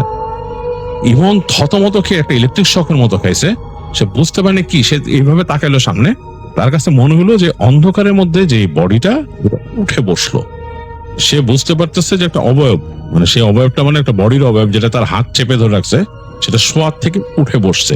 এটা বোঝা যাচ্ছে আলো আধারির মধ্যে, খুব সামান্য আলো আধারি সেটার মধ্যে বোঝা যাচ্ছে। আর ওই পাশে কিন্তু ওই যে চোখ জ্বলে উঠছে। আর একই সাথে ওই ঘরের মধ্যে মানে টেম্পারেচার হঠাৎ করে পুরো ফ্রিজিং হয়ে যাওয়া শুরু করলো, বেশ ঠান্ডা, মানে কয়েক সেকেন্ডে ড্রপ করলো। ইমন আসলে তখন তার সেন্স ধরে রাখতে পারে নাই, সে আসলে তার পুরো জিনিসটা মানে খোয়াই ফেলছে, সে নার্ভাস ব্রেকডাউন হয়েছে তার, সে ধাপ করে ওখানে পড়ে গেছে, মানে তার কিছু মনে নাই। তো এরপরে ইমনের যখন হুঁশ ফিরে তখন সে দেখে যে নিচে যে ওয়ার্ডের বিছানায় সে শোয়া, এবং তার সামনে ওই যে রইস যে ছিল, রইস উদ্দিন, সে তার সামনে বারবার বলতেছে, স্যার স্যার ঠিক আছেন, স্যার কি হয়েছে স্যার, স্যার ঠিক আছেন আপনি? তো ইমন তখন বলল কোনো মতে যে হ্যাঁ আমি ঠিক আছি, আপনি আমাকে কোথায় পাইছেন, আমি এখানে কেন? তো তখন রইসুদ্দিন বলতেছে, স্যার আমি তো আসছিলাম খাবার নিয়ে আপনার রুমে যেয়ে দেখি যে আপনার রুম খোলা, কেউ নাই। তো আমি ওয়েট করলাম, ভাবলাম বাথরুমে কিনা, পরে দেখি যে ওখানে কোনো সারা শব্দ নাই, বাথরুম থেকে কোনো আওয়াজ আসে না, আর তখন কারেন্ট ছিল না স্যার। তো আমি হেঁটে একটু গেলাম আপনার রুমের মধ্যে, দেখি যে কোনো সারা শব্দ নাই। তো পরে খাবারটা ওখানে রেখে আমি হেঁটে বেরিয়েছি, বেরোয় নিচে আসলাম। নিচে এসে দেখি যে নিচেও তো কোনো সারা শব্দ নাই। এখানে যে হাবিব মিয়া আছে, হাবিব মিয়ারে বললাম যে স্যারকে দেখছো নাকি, বলে না। তো তারপর বললাম কোথায় গেল স্যার এদিক ওদিক? তো হাবিব মিয়া বললো যে 2 তলায় গেছে নাকি হাঁটতে আবার। এই তারপরে হাবিব মিয়া নিয়ে আমি 2 তলায় গেলাম। 2 তলায় যে দেখি যে আপনি যে ওখানে যে ওটিটা আছে ওইটার সামনে আপনি পড়ে আছেন। তো তখন ইমন মানে নিঃশ্বাস ছাড়লো, সে আসলে বুঝতে পারতেছে না। তো তখন বললো যে স্যার কি হয়েছিল আপনার? ইমন বললো যে না তেমন কিছু হয় নাই, আমি হয়তো মাথা ঘুরে গেছে এর জন্য ওখানে পড়ে গেছি। তো এই ইসে কিন্তু রইসুদ্দিন কিন্তু অনেক মানে অন্যরকম ভাবে চিন্তা করতেছে। সে বললো স্যার ভয়টাই পাইছেন নাকি? ইমন কোনো কথা বললো না, বললো যে আমি রুমে যাব, চলেন। কারেন্ট আসছে তখন, কিন্তু লাইট জ্বলতেছে। ইমন আস্তে করে উঠে সে হাঁটা দিল তার রুমের দিকে, এবং সে সিঁড়িতে উঠে গেল। এবং দোতলা দিয়ে যখন ইমন উঠতেছে তার কাছে বেশ ভয় লাগতেছিল। যাই হোক, দোতলা ক্রস করে উঠছে, তো একটু পরে দেখলো যে রইসুদ্দিন তার পিছনে পিছনে আসছে, এবং রুমে তখন ইলেকট্রিসিটি আসছে, বাতি জ্বলতেছে, তার খাবার রাখা টিফিন ক্যারিয়ার। তো রইসুদ্দিন বললো স্যার আপনি খাওয়া দাওয়া করেন, আমি বসে এটা নিয়ে যাব। তো ইমন বলতেছে এখন কয়টা বাজে? বলে স্যার 12টা বাজে। বলে এত রাত কেমনে হলো? বলে স্যার ঝড় বৃষ্টি হয়েছে, তো যেখান থেকে রান্না করাইছি ওদেরও টাইম লাগছে। তো স্যার আপনি কি আসলে মাথা ঘুরে পড়ছিলেন, মানে ওখানে কিছু হয়েছিল? ইমন বলে কেন বলেন তো? বলে স্যার আপনি খাওয়া দাওয়া করেন। তো ইমন তখন খাবার খাচ্ছে এবং তাকে জিজ্ঞেস করে যে কি হয়েছে বলো, এখানে কি সমস্যাটা কি? বলে স্যার কিছু সমস্যা নাই, এই স্যার আমাদের এখানে একটু সমস্যা বলতে যে মানুষ ভয় টয় পায়। তো তখন ইমন জিজ্ঞেস করলো কিসের ভয় পায়? বলে ভয় পায় স্যার এখানে ব্যাপার আছে, এখানে জিন ভূতের ব্যাপার আছে, জিনের আসর আছে। মানুষজনে যে বলছে যে এখানে রোগী এসে রাত্রে থাকে না, এই কারণে মানুষজন ভয় পায় স্যার। এই পাশে এখানে পাশে কবরস্থান ছিল, তো এর পাশে এই হাসপাতাল এটা বানাইছিল, এরপর থেকে এরকম হয়। এবং রাত্রিবেলায় যে এখানে কিন্তু কোনো গার্ড থাকতে চায় না। এই হাবিব মিয়া যে আছে সেও রাত্রেবেলায় একেবারে অফিস রুমটা বন্ধ করে তারপর থাকে, সেও ভয় পায়। আর আমি তো স্যার এখানে থাকি না, আমার বাসা কাছেই। হাবিব মিয়ারে বললে খবর দিয়ে নিয়ে আস আমারে। তো বললো যে তাহলে উপরে যে ডাক্তার সাহেবরা থাকে না, এটাও কি এই কারণেই? বলে স্যার অনেকটা এই কারণেই, তারা তো কেউ বলে না, মানে মুখ দিয়ে বলে না, বাট অনেকটা এই কারণে ভয় পাইছে স্যার সবাই। যে আমাদের ইনচার্জ স্যারও কিন্তু ওখানে ছিল, উনিও কিন্তু স্যার ভয় পাইছিলেন। আর ওই যে আরেকজন যে আছে উনিও কিন্তু ভয় পাইছিলেন। তো বিভিন্ন রকমের ভয়, এখন ওগুলো বলেন না আমাদের কাছে, তা আপনিও তো বলতেছেন না। তো ইমন বলে যে আচ্ছা আর বলা বলির কিছু নাই, আমি তো হয়তো এখানে থাকবো না। বলে যে কেন স্যার আপনি চলে যাবেন? বলে যে হ্যাঁ আমি চলে যাব, কালকেই চলে যাব। ইমন খাওয়া দাওয়া করে বলে যে আপনার ওই ইকে তখন ওই যে রইসুদ্দিনকে খাবার দাবারের যে দাম টাম বা যা খরচ সব দিয়ে দেয়। বলে যে আপনার এটা দিয়ে দিচ্ছি, কারণ আমি থাকবো না, আমার কাছে ভালো লাগতেছে না এই জায়গাটা। বলে সে রাতের বেলা, এই ইমন কিন্তু খুব একটা প্র্যাকটিসিং মানুষ না, কিন্তু তারপরও তিনি ওই দিন দোয়া দুরুদ পড়ে ঘুমান, এবং দরজা জানলা বন্ধ করে দোয়া দুরুদ পড়ে ঘুমান। এবং সে ভয়ের একটা স্বপ্ন দেখেন, খুব ভয়ের স্বপ্ন দেখেন যে একটা বয়স্ক মহিলা তাকে ডাকতেছে, দাঁত বের করে, এরকম মুখের দাঁতগুলো বের করে করে এরকম তাকে হাসতেছে আর ডাকতেছে। এবং তার দাঁতগুলো বেশ অন্যরকম, মনে হচ্ছে জর্দা বা কিছু খেলে যেরকম কালো হয়ে যায় সেরকম ডাকতেছে, এবং তার চোখের মণিগুলা মনে হচ্ছে জ্বলতেছে সাদাটে টাইপের। তো এটা ইমন স্বপ্ন দেখছে, দুঃস্বপ্ন দেখছে রাতে। তো সে দোয়া দুরুদ পড়ে ঘুমাইছিল।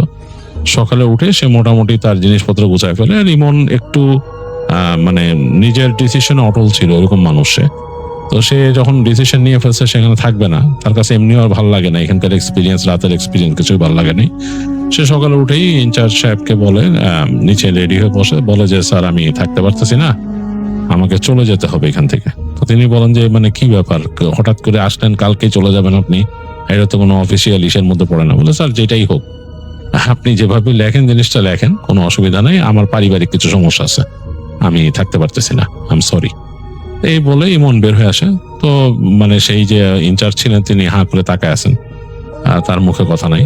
তো রইসুদ্দিনকে দেখে তিনি বলেন যে রইসুদ্দিন, আমি কিছু জিনিস এখানে এক্সপিরিয়েন্স করছিলাম, আপনার কথাটা ঠিক, যেই জায়গাতে কিছু উল্টাপাল্টা জিনিস আছে, এটা সত্যি কথা, এটা আমি ফিল করছি। যাই হোক, ভালো থাকবেন, আমি আসি বলেই মন ওখান থেকে রওনা দেয় এবং সেইভাবে ওই দাঁড়ায় থাকে অনেকক্ষণ, টেম্পো পেয়ে যায়, টেম্পোতে করে চলে আসে, ব্যাক করে ওখানে বাস নিয়ে সে ঢাকায় ব্যাক করে আসে এক সময়।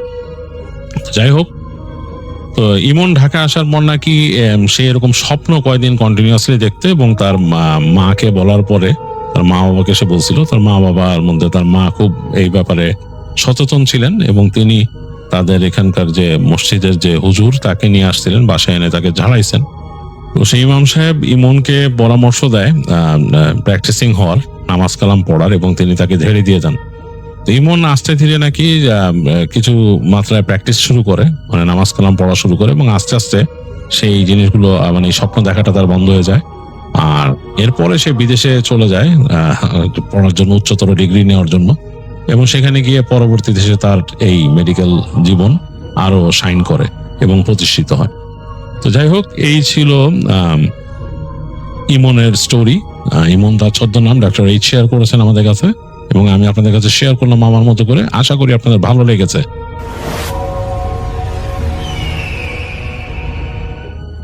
আসসালামু আলাইকুম রাসেল ভাই, আপনাকে অসংখ্য ধন্যবাদ আমাকে সুযোগ করে দেওয়ার জন্য। আজকে আমি যে ঘটনাটি বলবো, ঘটনাটি আজ থেকে প্রায় অনেক বছর আগের একটি ঘটনা। রাত তখন প্রায় 11:30। সময়টা বর্ষাকাল, আকাশে চাঁদ নেই, চারপাশে শুধু কালো অন্ধকার। গ্রামের পাশ দিয়ে বয়ে যাওয়া বিশাল নদীটি দিনের বেলায় যতটা শান্ত মনে হতো, রাত হলে সেটাই যেন অন্য এক রূপ নিত। সেদিন রহিম আর তার বন্ধু কাশেম ঠিক করেছিল রাতটা নদীতে মাছ ধরবে। বর্ষার সময় নদীতে বড় মাছ ওঠে, আর সেই মাছের আশাতেই তারা দুজনে ছোট্ট কাঠের নৌকা নিয়ে নদীর মাঝামাঝি চলে যায় মাছ ধরতে। নৌকার সামনে একটি হারিকেন জ্বলছে। সেদিন রহিম আর বন্ধু তারা মাছ ধরতে যায়। নৌকার ঠিক সামনেই হারিকেন জ্বলছিল। কাশেম জাল গুছিয়ে নিচ্ছিল, আর রহিম বইটা হাতে বসে নদীর স্রোত দেখছিল। হঠাৎ রহিম বলল, কাশেম, আজ নদীটা কেমন জানি লাগতেছে। কাশেম হেসে বলল, নদী আবার কেমন লাগবে, মাছ ধরতে আসছিস, মাছ ধর। রহিম আর কোনো কিছু বলল না। কিছুক্ষণ পর তারা জাল ফেলল। চারপাশ একবারে নিস্তব্ধ। দূরে কোথাও ব্যাঙ ডাকছে, মাঝে মাঝে পানির ঢেউ নৌকার গায়ে এসে ধাক্কা দিচ্ছে। প্রায় 20 মিনিট পর জালটা হঠাৎ ভারী হয়ে গেল। কাশেম উত্তেজিত হয়ে বলল, ধর, বড় মাছ পড়ছে। দুজন মিলে জাল টানতে শুরু করল, কিন্তু জাল যতই টানে ততই যেন ভারী হতে থাকে। একসময় রহিম বলল, এটা মাছ না রে। কাশেম বলল, চুপ কর, টান। দুজনে অনেক কষ্টে জালটা নৌকার কাছে আনল। জালের ভেতরে একটা বিশাল কালো মাছ ছটফট করছিল, কিন্তু মাছটার দিকে তাকাতেই রহিমের বুক যেন কেঁপে উঠল। মাছটার চোখ দুটো অস্বাভাবিক বড়, আর আশ্চর্যের বিষয়, মাছটার মুখ থেকে যেন মানুষের মতো একটা শব্দ বের হচ্ছিল। কাশেম বলল, তুই শুনছিস? রহিম বলল, চুপ। আবারও সেই শব্দ। কাশেম বলল, মাছ তো এমন শব্দ করে না। রহিম দ্রুত বলল, ওরা নদীতে ফেলে দে। কাশেম হেসে বলল, পাগল হয়েছিস, এত বড় মাছ ফেলে দিব? সে মাছটা নৌকার ভিতরে তুলে ফেল। আর ঠিক তখনই নদীর মাঝখান থেকে একটা শব্দ ভেসে গেল, ছপ করে। দুজনে যেন থেমে গেল। আবারও সেই শব্দ, যেন কেউ পানির উপরে হাঁটছে। রহিম হারিকেনটা তুলে নদীর দিকে তাকাল। কোনো কিছুই দেখা যাচ্ছে না। হঠাৎ নৌকার ডান পাশে পানির উপর একটা সাদা হাত ভেসে উঠল। রহিম চিৎকার করে উঠল, কাশেম বইটা ধর। কাশেম ঘুরে তাকাতেই হাতটা অদৃশ্য। দুজনেই আতঙ্কিত হয়ে চারপাশ দেখতে লাগলো। কাশেম বলল, কেউ নৌকার পাশে সাঁতার কাটতেছে নাকি? রহিম বলল, এই নদীর মাঝখানে? ঠিক তখনই নৌকার নিচে প্রচন্ড একটা ধাক্কা লাগলো, ধাম করে। নৌকা একদিকে কাত হয়ে গেল। হারিকেনটা প্রায় পড়েই যাচ্ছিল। কাশেম নৌকার কিনারা ধরে বলল, কি ধাক্কা দিল? রহিম কোনো উত্তর দিতে পারল না, কারণ সে দেখছিল নৌকার নিচের কালো পানির মধ্যে যেন বিশাল একটা ছায়া ঘুরে বেড়াচ্ছে। ছায়াটা একবার নৌকার নিচ দিয়ে গেল, তারপর আবার ফিরে এলো। এবার নৌকাটা কেঁপে উঠল। কাশেম বলল, রহিম, জালটা কেটে ফেল। রহিম বলল, কেন? কাশেম কাপা গলায় বলল, ওটা মাছ না, ওটা অন্য কিছু টানতেছে। তারা জালটা কাটতেই যাচ্ছিল, আর ঠিক তখনই নৌকার ভেতরের সেই বড় মাছটা হঠাৎ লাফিয়ে উঠল। মাছটা নৌকার মেঝেতে পড়ে ছটপট ছটপট করতেছিল। আর তখনই রহিম স্পষ্ট দেখতে পেল মাছটার গায়ে মাছের আশের মধ্যে মানুষের হাতের মতো একটা দাগ। রহিম পিছিয়ে গেল, এটা নদীতে ফেলে দে। কাশেম এবার আর সাহস দেখালো না, কিন্তু মাছটা হঠাৎ থেমে গেল। নৌকায় স্তব্ধতা। তারপর মাছটার মুখ থেকে খুব ক্ষীণ একটা শব্দ বের হলো, ফিরে যা। দুজনের শরীর যেন ঠান্ডা হয়ে গেল। কাশেম ফিসফিস করে বলল, তুই শুনলি? রহিম মাথা নেড়ে বলল, হ্যাঁ। হঠাৎ দূরে নদীর মাঝখানে একটা আলো দেখা গেল। প্রথমে মনে হলো অন্য কোনো জেলের হয়তো বা নৌকা, কিন্তু আলোটা ধীরে ধীরে কাছে আসতে লাগলো। কোনো বৈঠার শব্দ নেই, কোনো ইঞ্জিনের শব্দ নেই, শুধু আলোটা এগিয়ে আসছে। কাশেম বলল, ওটা কি? রহিম কোনো উত্তর দিল না। আলোটা যখন কাছে এলো, তারা দেখলো একটি পুরনো নৌকা। নৌকার উপর কেউ দাঁড়িয়ে আছে, সাদা কাপড় পরা একজন মানুষ। তার মাথা নিচু, চেহারা দেখা যাচ্ছে না ঠিক মতো। কাশেম ডাকলো, ভাই, আপনার নৌকা কোথা থেকে আসছে? সাদা পোশাকের মানুষটা কোনো উত্তর দিল না। নৌকাটা তাদের নৌকার একবারে পাশেই থামল। তারপর ধীরে ধীরে লোকটা মাথা তোল। রহিম হারিকেন আলো ফেলতেই দেখলো লোকটার মুখ দেখা যাচ্ছে না। মুখের জায়গাটা যেন অন্ধকার, শুধু দুটো অস্পষ্ট চোখ জ্বলছে। কাশেম আতঙ্কে পিছিয়ে গিয়ে বলল, আল্লাহ। লোকটা হাত তুলে নদীর দিকে ইশারা করল, তারপর খুব নিচু স্বরে বলল, ওটা তোমরা ধরছো কেন? রহিম কাঁপতে কাঁপতে বলল, কি? লোকটা নৌকার ভিতরের মাছটার দিকে তাকাল, তারপর বলল, ওটা মাছ না। এরপর হঠাৎ বাতাস থেমে গেল, নদীর ঢেউ থেমে গেল, হারিকেনের আলো নিভে গেল, চারদিকে সম্পূর্ণ অন্ধকার। কাশেম চিৎকার করে বলল, রহিম, আলো জ্বাল। রাহিম দিয়াশলাই খুঁজতে লাগলো, আর ঠিক তখনই তার কানের কাছে কেউ খুব ফিসফিস করে বলল, নদীতে আর জাল ফেলিস না।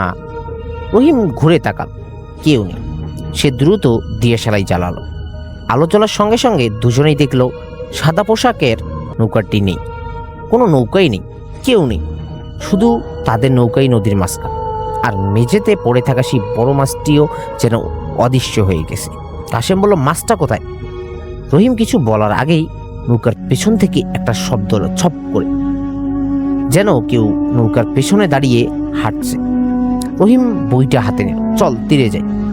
তারা নৌকা ঘোরাতে শুরু করলো, কিন্তু যতই বউটা চালায় নৌকা সামনে যেন এগোই না। স্রোত যেন উল্টো দিকে তাদেরকে টেনে ধরেছে। কাশেম হাঁপাতে হাঁপাতে বলল, রহিম, আমরা নড়তেছি না কেন? রহিম বলল, জানি না। হঠাৎ নৌকার তলায় আবারও ধাক্কা, এবার এত জোরে যে কাশেম প্রায় পানিতেই পড়ে যাচ্ছিল। রহিম তাকে ধরে ফেল। তারপর তারা দুজনেই নৌকার নিচে তাকালো।